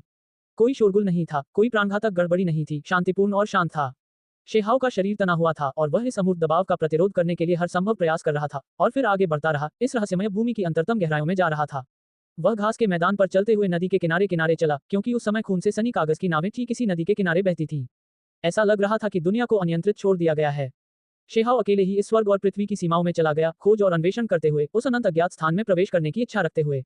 वह वास्तव में नहीं जानता था कि यह कहाँ ले जाएगा, गंतव्य क्या है। वह केवल उस दबाव का सामना कर सकता था जो किसी भी समय उसकी मांसपेशियों और हड्डियों को तोड़ सकता था, कदम दर कदम आगे बढ़ना जारी रख सकता था। उसकी सारी जादुई शक्ति निराकार दबाव का सामना करने के लिए इस्तेमाल की गई थी। समय ऐसे बीतता गया मानो सहस्राब्दी बीत गई हो, लेकिन ऐसा भी लगता था मानो बस एक पल ही बीता हो। समय का पता न चलना यहाँ बहुत आम बात थी। शीहाओ हमेशा सतर्क रहता था और सावधानी से आगे बढ़ता था। अंत में, आगे की ओर धुंध छा गई, दृश्य बदल रहा था। आसमान थोड़ा काला लग रहा था, धरती की सुनहरी चमक खत्म हो रही थी। ये खास तौर पर पौधों के लिए सच था, जो सूख रहे थे। जैसे जैसे वह आगे बढ़ता गया, सारी जीवन शक्ति लुप्त हो गई, पृथ्वी शुष्क और कठोर हो गई। वहां धूसर धुंध का एक विस्तार था जो स्वर्ग तक पहुंचने वाली दीवार की तरह ऊपर की ओर फैला हुआ था, इस शुद्ध भूमि को काट रहा था, इसे दो क्षेत्रों में विभाजित कर रहा था। यदि वह आगे भी ऐसा ही करता तो स्थिति पूरी तरह से भिन्न होती। थोड़ी सी हिचकिचाहट के बाद वह फिर भी आगे बढ़ा, नदी के किनारे किनारे चलता रहा और सबसे गहरे हिस्सों में पहुंच गया। वह खुद भी धूसर धुंध से घिरा हुआ था। वह चौंक गया। इस धारा का रंग भी बदल गया, अब कोई आध्यात्मिक सार नहीं था, नहीं यह सुनहरा रंग था, बल्कि यह गहरे भूरे रंग का हो गया। इसके चारों ओर कोई दिव्य चमक नहीं घूम रही थी। यह एक मुरझाई हुई भूमि थी, मृत्यु और अंत की दुनिया। रास्ते में उसे अब भी खून से सनी कोई कागज की नाव नहीं दिखी। पता नहीं कितना समय बीत गया था, शेहाव धूसर धुंध क्षेत्र से होते हुए एक विशाल महान पृथ्वी पर पहुंच गया। यह एक पूरी तरह से अलग दुनिया लग रही थी। इस क्षेत्र में उसका दिल जोर जोर से धड़क रहा था और उसकी आंखें भ्रम से भरी हुई थीं। यह मौत की भूमि थी और भी अधिक शांत, यहाँ तक कि उसके कदमों की आहट भी अब सुनाई नहीं दे रही थी। यहाँ तक कि वह अपने दिल की धड़कनों को भी महसूस नहीं कर पा रहा था। ऐसा लग रहा था मानो पूरी दुनिया ठहर गई हो, मानो कोई प्राचीन धब्बेदार दुनिया इस क्षण में हमेशा के लिए जम गई हो। दूर दूर तक जीव जंतु, शहर, मंदिर और भी बहुत कुछ पुराने पेड़ और दूसरी चीजें थीं, लेकिन वहां कोई गतिविधि नहीं थी। वे सब मूर्तियों की तरह थे, पूरा ब्रह्मांड मौत जैसी स्थिति में था। वहां कुछ सूखे हुए प्राचीन वृक्ष थे जो फल दे रहे थे, इनमें से कुछ फल गिर रहे थे, लेकिन वे सूख गए थे। वास्तव में वे हवा में ही थे, जमीन पर नहीं गिर रहे थे। रास्ते पर कुछ जीव जंतु चल रहे थे। उन्होंने अपने पैर ऊपर उठाए, लेकिन वे वापस नीचे नहीं आए, हमेशा के लिए वहीं स्थिर हो गए। यह एक बर्फीली दुनिया थी, रहस्यमयी और डरावनी। यहाँ जीवन का कोई संकेत नहीं था। पता नहीं अचानक ऐसा क्या अनुभव हुआ कि यह यहीं जम गया। ये स्पष्ट था कि यहाँ एक भीषण युद्ध हुआ था, कुछ हथियार सक्रिय हो गए थे, दिव्य प्रकाश निकल रहा था, लेकिन ये सब हवा में ही जम गया था। कई शहर कीमती कलाकृतियों से प्रभावित हुए, उनमें से आधे से ज्यादा नष्ट हो गए, धुआं उठ रहा था, मलबा उड़ रहा था, लेकिन सब कुछ वहीं जम गया। जिस क्षण शहर की दीवारें ढहीं, सब कुछ ठहर गया। थोड़ी दूर पर खून से लथपथ एक पहाड़ी प्राणी खड़ा था, जिसके हाथ में युद्ध का हथियार था और वह हमला करने की मुद्रा में था। हालांकि उसका शरीर बिल्कुल भी हिल नहीं रहा था। ऐसा लग रहा था जैसे इस महान खूनी युद्ध में अचानक किसी बाहरी शक्ति ने हस्तक्षेप कर दिया हो और ये दुनिया ठहर गई हो। शेहाव सदमे से भरा हुआ आगे बढ़ता रहा। सिर्फ वह हिल सकता था, इस जगह को देख सकता था, उसका दिमाग उलझन में था। ये जमे हुए दृश्य कितने साल पहले से आया है। यह इतिहास की पेंटिंग की तरह था। अध्याय 1765, जमी हुई दुनिया। जब वह इस क्षेत्र से गुजरा तो उसे ऐसा लगा जैसे वह इतिहास का कोई दृश्य देख रहा हो, मानो वह इस समय स्थान से संबंधित नहीं है। न जाने कितने ली की यात्रा करने के बाद शेहाव को कुछ महसूस हुआ। उसने ऊपर आसमान में अनियमित दृश्य देखे। वहां एक लहर थी जो जगह पर स्थिर थी, पूरे ब्रह्मांड में फैल रही थी। ये समय की शक्ति थी, बेजोड़ समय नियम। इसी कारण ये सब हुआ। यह अमूर्त था, एक विशाल लहर की तरह जो वास्तव में स्वर्ग और पृथ्वी को अलग कर रही थी। इसका उपयोग इस असीम महान भूमि पर किया गया, जिसने इसे एक स्थिर अविचल दृश्य में बदल दिया। शेहाव हैरान रह गया। आखिर यह कैसी शक्ति थी? लेकिन वह क्यों अप्रभावित, अहानिकर था? क्या उसके शरीर पर कुछ ऐसा था जो इसे झेल सकता था? या फिर यह कहा जाए कि सब कुछ इतिहास की छाप बन गया कि उसे केवल अतीत के दृश्य, अतीत की छवियां ही दिखाई दे रही थी। शेहाव को कुछ पता नहीं था। उसे हमेशा ऐसा लगता था कि सब कुछ अस्त व्यस्त है, उसके लिए चीजों के बीच अंतर करना मुश्किल है, वह इस जगह को देख पाने में असमर्थ है। वह सिर्फ एक अकेला दर्शक बनकर रह सकता था। जब वह आगे बढ़ता रहा तो उसकी हृदय गति तेज हो गई, उसकी आत्मा कांपने लगी, मानो वह फट जाएगा। इस समय वह रुक गया, एक प्रकार के घातक खतरे को महसूस करते हुए। वह पहले से ही महान पृथ्वी की सीमा पर पहुंच गया था, उसके सामने कोई रास्ता नहीं बचा था। कोई जमीन नहीं बची थी। अजीब बात यह थी कि नदी अभी भी बह रही थी। वह शून्य में फैलकर रहस्यमय अज्ञात में प्रवेश कर रही थी। शेहाव ने वह सब कुछ किया जो वह कर सकता था, उसने अपनी दिव्य आंखों को सक्रिय किया ताकि वह अंतहीन शून्य में झांक सके। उन्होंने उस स्थान में एक बड़ी लहर, एक प्रकार का उतार चढ़ाव, यहाँ तक कि समय के प्राकृतिक नियम भी देखे। इसके अलावा जब उसकी आंखें छोटे सूरज की तरह हो गईं, तो उसने कुछ और दृश्य भी स्पष्ट रूप से देखे। असीम शून्य की सीमाओं में एक शानदार दुनिया थी। ये बेहद धुंधली और रहस्यमयी थी, जिसे स्पष्ट रूप से देखना मुश्किल था, लेकिन यह वास्तव में अस्तित्व में थी। यह नदी ठीक वहीं जाती थी। दूसरा किनारा कैसा स्थान था। समय की लहरें ठीक उसी जगह से निकली थीं। रास्ते में बहुत सारी लहरें थीं, वे सभी अपनी जगह पर जमी हुई थीं, हिल नहीं रही थीं। वह है, जब शेहाव की पुतलियां जलने लगी, तब उसे सच्चाई का पता चला। ये खून से लथपथ दुनिया थी, जिसमें खून की चमक थी, एक भयंकर महायुद्ध छिड़ रहा था। वहां अमर दाव प्रकाश था जो उमड़ रहा था, अमर प्राकृतिक नियम आपस में गुथे हुए थे। हालांकि सब कुछ अपनी जगह पर स्थिर था। शेहाव ने इस सब के मुख्य अपराधी को देखा। यह एक बड़ी घंटी थी, जो उस शानदार और भव्य प्राचीन साम्राज्य के किनारे पर तैर रही थी। ये तुलना से परे विशाल थी, सभी तरफ से दबी हुई थी। घंटी खून के धब्बों से ढकी हुई थी। सब कुछ स्पष्ट हो गया। रास्ते में उसने जो भी लहरें देखी, वे सब इस कलाकृति द्वारा मुक्त की गईं। इसने सब कुछ दबा दिया, यहाँ तक कि समय भी मानो ठहर गया। इस प्रकार के महान युद्ध का स्तर अकल्पनीय था। यह अज्ञात था कि कितने कुलों और प्राणियों ने इसमें भाग लिया था। वह महान घंटा बहुत विशाल था, एक क्षेत्र को दबा रहा था, उसमें से ध्वनि तरंगें निकल रही थी, पूरी दुनिया को अपने में समाहित कर रही थी, यहाँ तक पहुंच रही थी, यहाँ तक कि सब कुछ स्थिर कर रही थी। वहां भयंकर युद्ध हुआ, भयंकर महायुद्ध हुआ, लेकिन सब कुछ मृत्यु सी शांति में बदल गया। शब्द हैं। शेहाव ने घंटी की तरंगों पर बेजोड़ प्रतीक देखे। वे इस युग से संबंधित नहीं थे, लेकिन महान दाव समान थे। महान घंटी दाव कानून जारी कर रही थी, जिसका अर्थ संदर्भित किया जा सकता था। बिना शुरुआत के शेहाव ने भौहें सिकोड़ी। उसे झटका तो लगा ही, साथ ही उसे हर तरह का संदेह भी हुआ। घंटी की तरंगों में दाव कानून के गहरे अर्थ वास्तव में इस प्रकार के पैटर्न थे। अतीत में अनंत अमर राजा था। इस बिना आरंभ के क्या हो रहा था। उसकी आंखें एकाग्र थीं, पुतलियां फटने को थीं।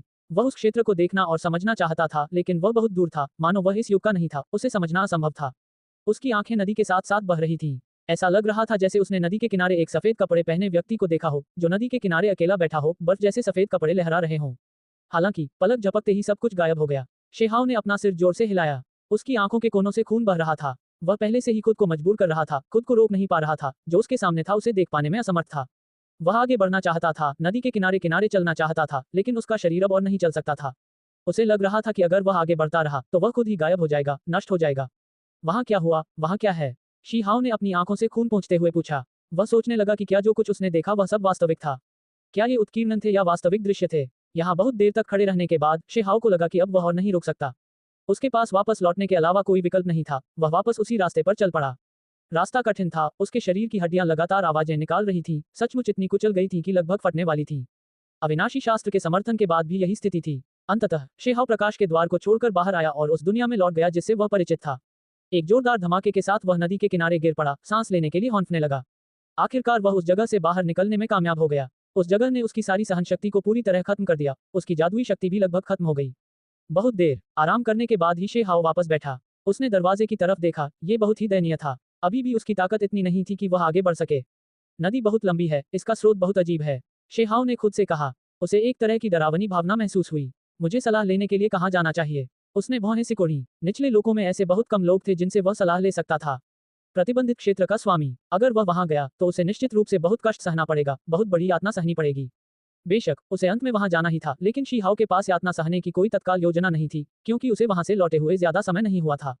मैं शून्य देव क्षेत्र की ओर जाऊंगा। उसने पक्षी दादाजी और सिक्का बुजुर्ग से पूछने का फैसला किया। जितना ज्यादा वह उनके संपर्क में आता, उतना ही उसे लगता कि ये दोनों बेहद रहस्यमयी हैं। अगर वह किसी तरह इन दोनों को अतीत की बातें याद दिला पाए, उनके शैतानीपन से उन्हें जगा पाए, तो वे जरूर कुछ बड़े रहस्य उगल देंगे। शेहाव चौंक गया। उसके पास इस नदी के पास शून्य देव क्षेत्र में प्रवेश करने का कोई रास्ता नहीं था। क्या ये स्थान निचले लोगों के 8 क्षेत्रों में से नहीं था? शेहाव की अभिव्यक्ति गंभीर हो गई। वह प्रकाश के उस द्वार की ओर देखने के लिए मुड़ा। प्रकाश का द्वार कुनपेंग घोंसले के समीप था। क्या ये कुनपेंग घोंसले के अस्तित्व के कारण था कि यह नदी अस्तित्व में थी, या यह इसके विपरीत था कि प्रकाश के इस द्वार के कारण ही कुनपेंग घोंसला यहाँ बनाया गया था? शेहाव ने यहाँ और अधिक समय बर्बाद न करते हुए वहां से चले जाने का निर्णय लिया। जब उसने फिर से काला उत्तरी सागर देखा तो उसे पता चला कि वह फिर से शून्य देव क्षेत्र में प्रवेश कर सकता है। उसके पीछे का क्षेत्र उम्मीद के मुताबिक अलग था। यदि वह शून्य देव क्षेत्र में प्रवेश करना चाहता था तो उसे यह सुनिश्चित करना था कि उसका शरीर सुरक्षित है, कोई भी उसे परेशान नहीं करेगा। शेहाओ ने बाहर जाने का जोखिम नहीं उठाया, बल्कि पहले स्टोन विलेज लौटना चुना। अन्यथा अगर उसकी आदिम आत्मा समुद्र में उसका शरीर छोड़ देती तो कौन जानता था कि क्या होगा। स्टोन विलेज अब भी पहले जैसा ही था, स्वर्ग की भूमि जैसा। दूर पहाड़ों में बच्चों का एक समूह प्रशिक्षण ले रहा था और खेती कर रहा था, सभी गंभीर थे। उजाड़ सीमा से आए बच्चे बहुत मेहनती थे, जिससे गांव के बच्चे भी इधर उधर बेकार बैठने की हिम्मत नहीं जुटा पाते थे। जब उसने देखा कि सुनहरा शेर कैसे एक झूठी मुस्कान के साथ आगे बढ़ रहा है और मिलनसार बनने की पूरी कोशिश कर रहा है, इसके बजाय शेहाओ की प्रतिक्रिया ठंडी हो गई। उसे लगा कि यह आदमी निश्चित रूप से कुछ गलत करने वाला है। मुझे लगता है कि मैं भी सच्ची फीनिक्स कीमती तकनीक विकसित कर सकता हूँ। निश्चित रूप से ये शेर निश्चित रूप से किसी अन्य व्यक्ति की प्रशंसा करने वाला नहीं था। क्या तुमने अभी तक 5 रंगों वाली गौरैया को पकड़ा है? वही जिसने तुम्हारी नाक पर मल छोड़ा था। शेहाओ के लिए इस तरह की बात पूछना एक बात थी, लेकिन उसने दूसरा भाग भी जोड़ दिया, जो वास्तव में सुनहरे शेर की दुखती जगह पर चोट करता है। वह तुरंत क्रोध से भर गया। अभी क्या सच में फीनिक्स कीमती तकनीक है? भाड़ में जाए। वह इस बदमाश पर और ध्यान न देते हुए जाने के लिए मुड़ गया। साथ ही वह आक्रोश से भरा हुआ था। वह हमेशा उस छोटी सी गौरैया को पकड़ना चाहता था। वह आक्रोश से दहाड़ता हुआ जंगल में भाग गया और फिर से उसे ढूंढने लगा। शेहाओ शून्य देव क्षेत्र में प्रवेश कर गया। लाल ड्रैगन जीगू भी एक पिल्ला की तरह उसके पीछे चला गया। ऐसा इसलिए था क्योंकि पिछली बार इसके अनुभव बहुत अजीब थे और बहुत विचित्र भी। इसने वास्तव में शून्य देव क्षेत्र की सबसे गहरी जेल, उसके भीतर छिपी हुई सच्ची फीनिक्स कीमती तकनीक को देखा। उसे ऐसा लग रहा था कि उसका ये घटिया मालिक शायद उन चीजों को फिर से चुनौती देगा। कौन जाने इस बार वह क्या कर पाएगा। हालांकि उसने स्पष्ट रूप से चीजों के बारे में बहुत ज्यादा सोचा। शेहाओ केवल 2 बूढ़े लोगों से मिलने आया था, कुछ चीजों के बारे में पूछने के लिए। कुनपिंग नेस्ट के बगल में प्रकाश के द्वार के भीतर एक जमी हुई दुनिया है। बर्ड ग्रैंडपा और कॉइन एल्डर दोनों के चेहरे तुरंत उदास हो गए। पता नहीं वे भूल गए या उन्हें शुरू से ही पता नहीं था। किसी भी तरह से उन्हें अभी जवाब नहीं पता था। अचानक पक्षी दादाजी का चेहरा थोड़ा बदल गया। ये फिर से आ रहा है। कॉइन एल्डर भी ऐसा ही था, उसकी अभिव्यक्ति थोड़ी अजीब थी। फिर क्या आया? शी हाओ ने पूछा। उच्च क्षेत्र से कोई व्यक्ति नीचे आया, शून्य देव क्षेत्र के द्वार पर दस्तक देते हुए, प्रवेश करने की इच्छा से। पक्षी दादाजी ने कुछ नहीं छिपाया। ये सुनकर शेहाओ के चेहरे पर हैरानी की लकीर उभरी, लेकिन वह इतना हैरान नहीं था। तो फिर उन्हें अंदर आने दो। मुझे डर है कि शून्य देव क्षेत्र में बड़ी अराजकता फैल सकती है, उन्हें रोकने में असमर्थ। जब कॉइन एल्डर के शब्द सुनाई दिए, तभी शेहाओ ने एक हैरान करने वाला भाव प्रकट किया। क्यों? वे अमर क्षेत्र से हैं क्या? जाओ, चलो देखते हैं। ये सुनते ही शेहाओ को तुरंत दिलचस्पी हो गई।